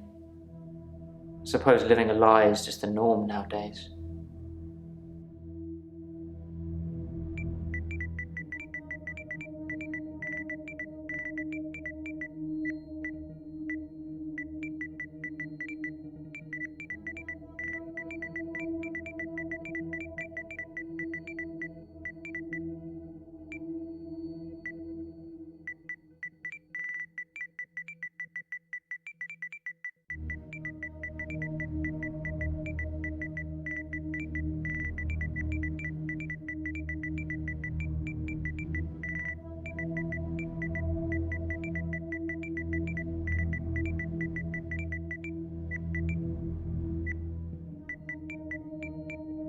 Like I said, it takes something like a tragic event to move my day forward.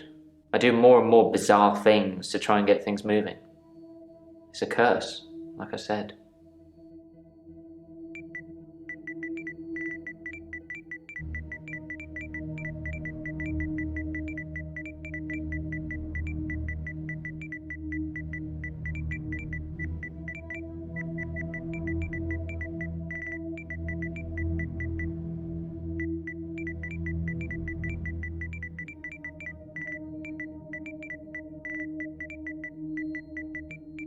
If I cared about money that much, I wouldn't be working at a supermarket. I'm just trying to care about something at the moment.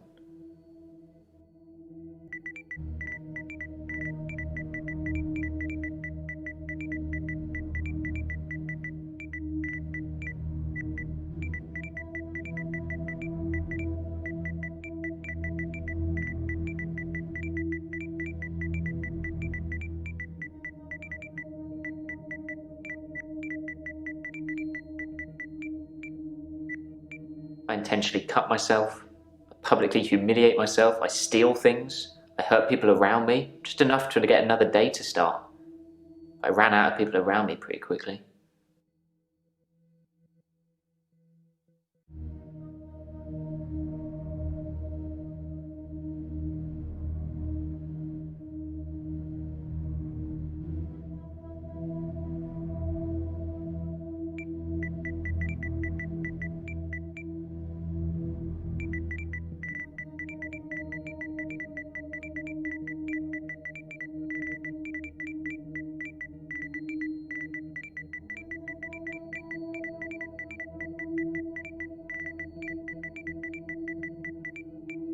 I think that I'm becoming a good person, Doctor.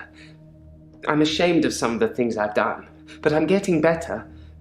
The hooded figure, it's testing my morals. Judging me. For what? I don't know.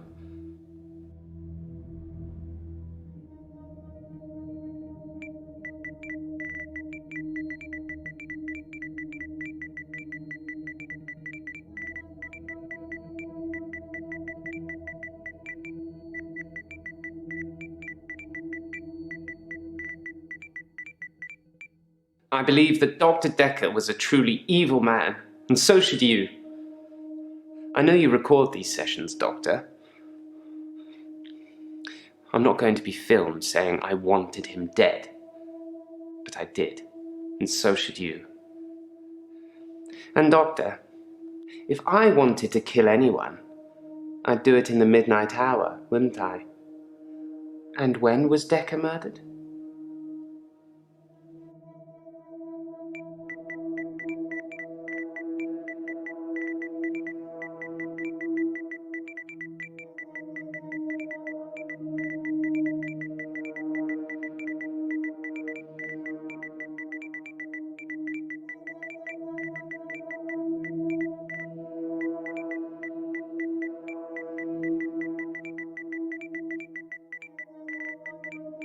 No, I've never killed anyone.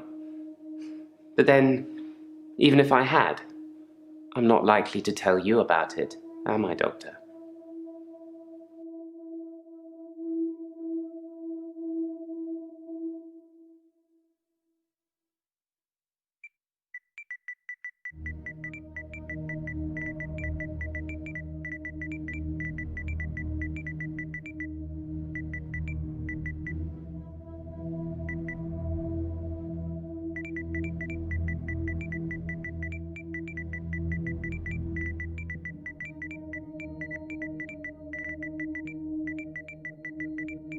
I never spied on you at midnight. But if you start acting strangely, maybe I will.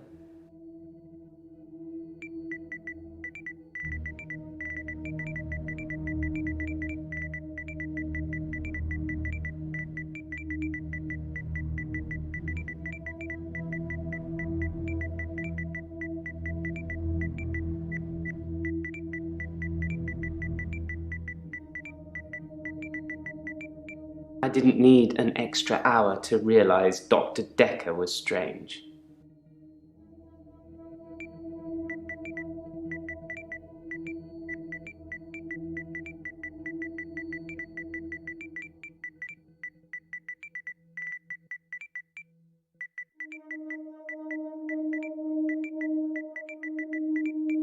Sometimes a grave I've dug becomes undug. People blame it on grave robbers. Maybe. Maybe not. Maybe the grave was undug from the inside out, not the outside in. Only a gravedigger would know.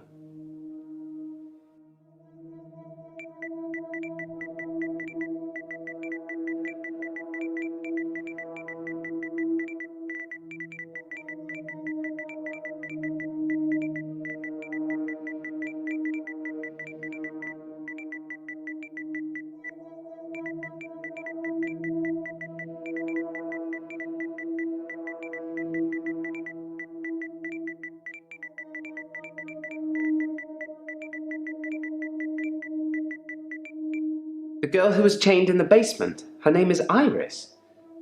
How do you know that? Not that it means anything. She wouldn't remember me anyway. Time was frozen.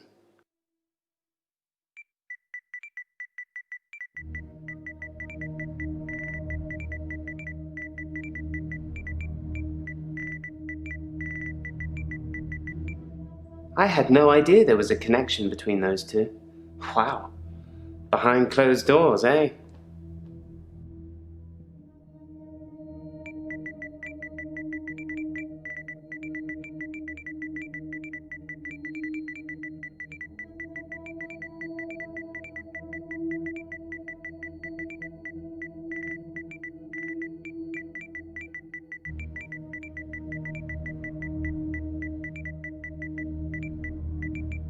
No, I didn't feel lustful, Doctor.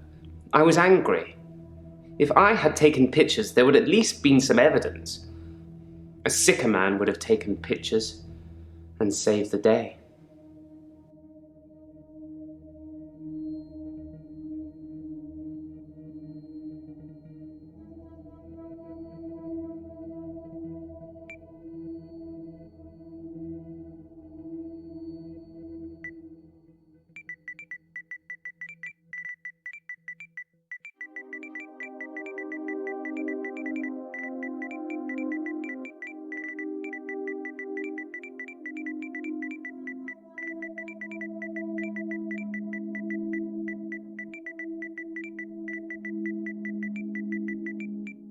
In the last couple of sessions I had with him, he put the spike through his hand. He'd be grinning at me while he was doing it. No blood, no nothing. He tried to make me do the same, but I wouldn't.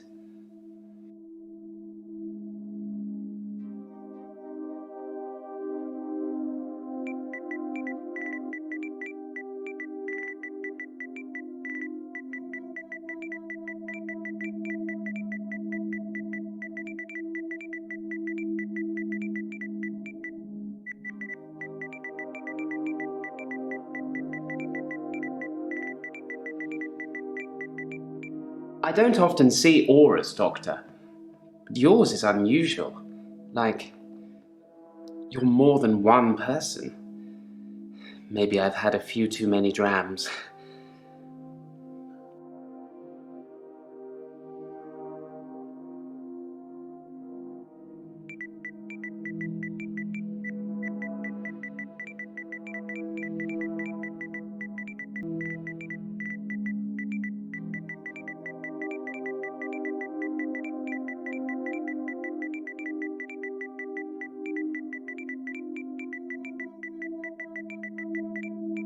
There's a hard drive with all the pictures I've ever taken on it. The one in the bottom drawer of my drinks cabinet. Don't let Jessica see it.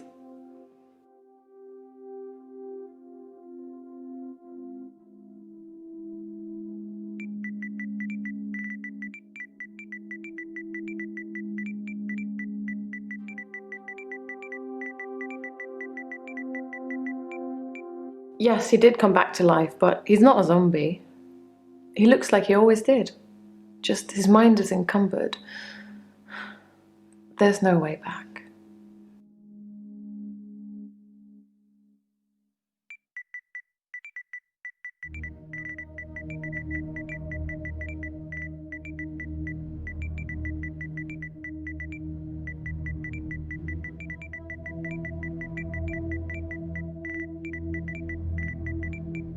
Oh, I found the key. It must have been there all along, in a drawer in the hallway. I could have sworn I'd looked there already.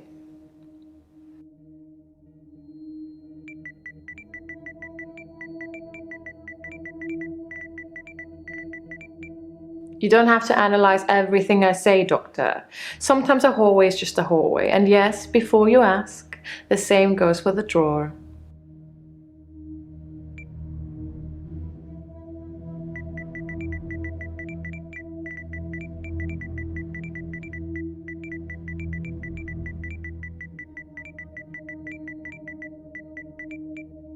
The steak knife was the closest, sharpest weapon I could lay my hands on. I didn't really have much time to think about it.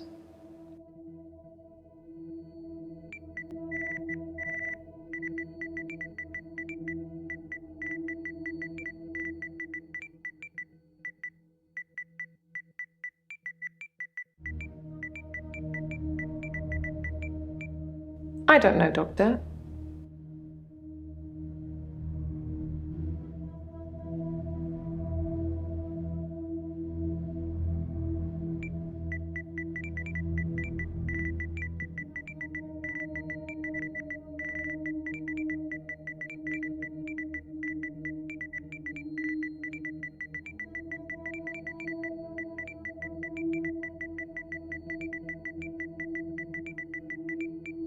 David was dazed and confused when I brought him back to life, as you'd expect. He was scared. He didn't want me to go near him at first, which is understandable, as I did kill him. But I didn't really succeed in bringing him back. He wasn't a big talker before, but even monosyllabic words were more than what he seemed able to give me.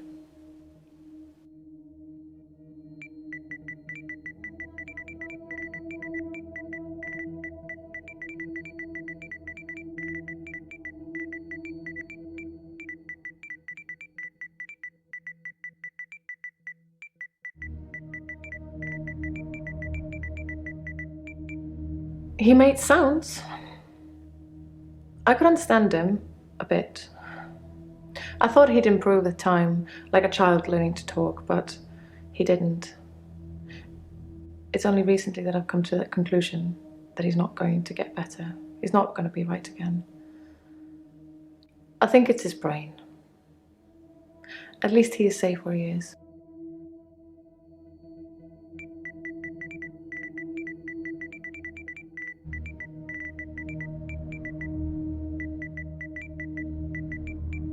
At the lake house. He doesn't move from there, for good reason.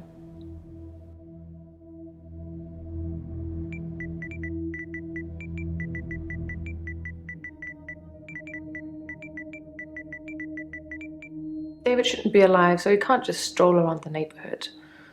It's unseemly. I did think he'd be able to rejoin society at some point, but not anymore. He's getting worse, not better.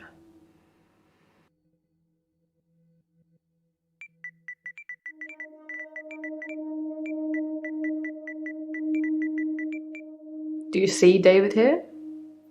No, Doctor. That would be ridiculous.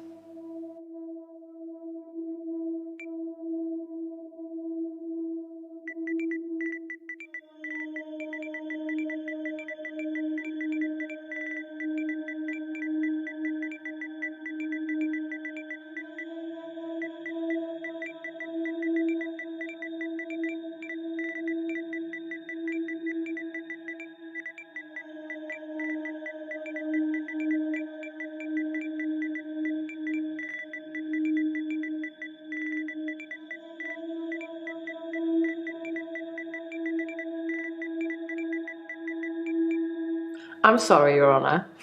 What I meant to say is that David never leaves the vicinity of the lake house. I think his hunting would be severely restricted by trying to do it from the kitchen window.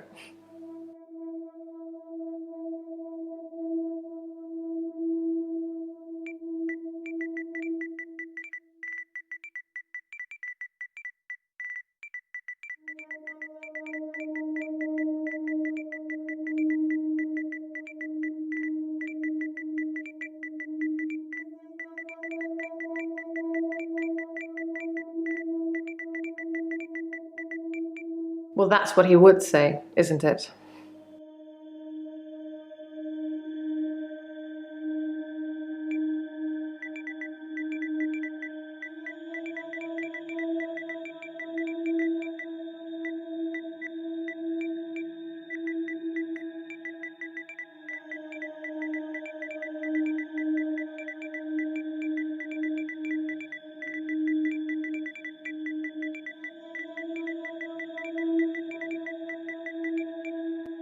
What? She was actually his prisoner. Bryce saved Iris? So that's 2 favors I owe Bryce now. And Iris? I'd probably have stopped her death if I'd known it was real. I suppose I should have a chat with her now.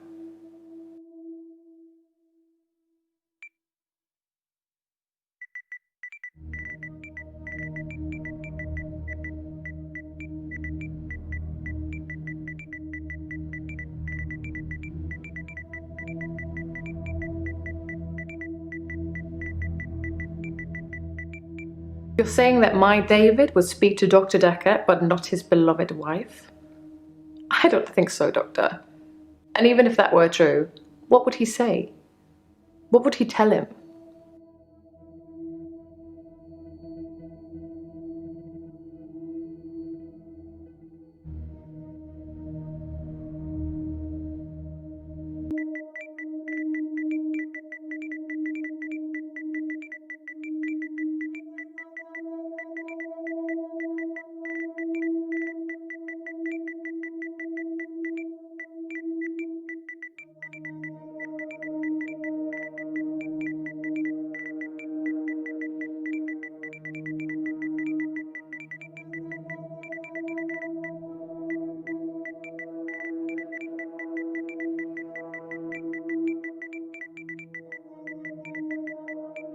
There was something delicious about the idea of getting revenge on Iris by having Dr. Dekker kill her. But I'm not wicked.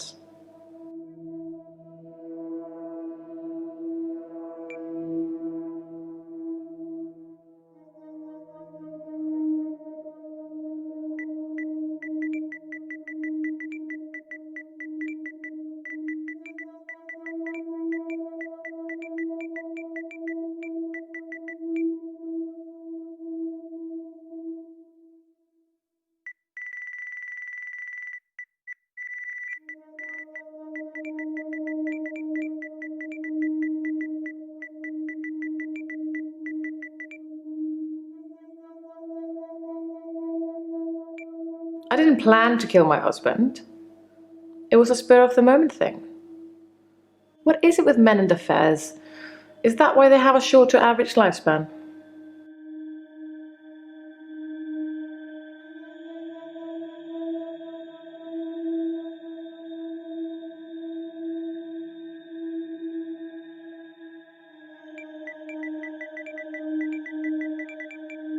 He was stabbed in the heart. Then I'd say whoever killed him didn't want to leave any room for error.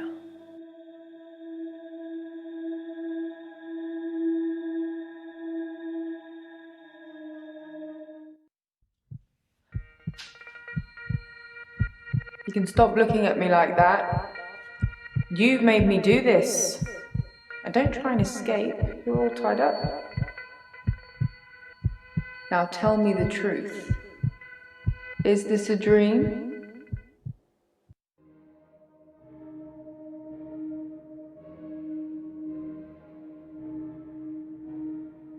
That's a good doctor. Yes, it's all a big dream. So let's get down to business. Do you believe that people can have kinetic powers?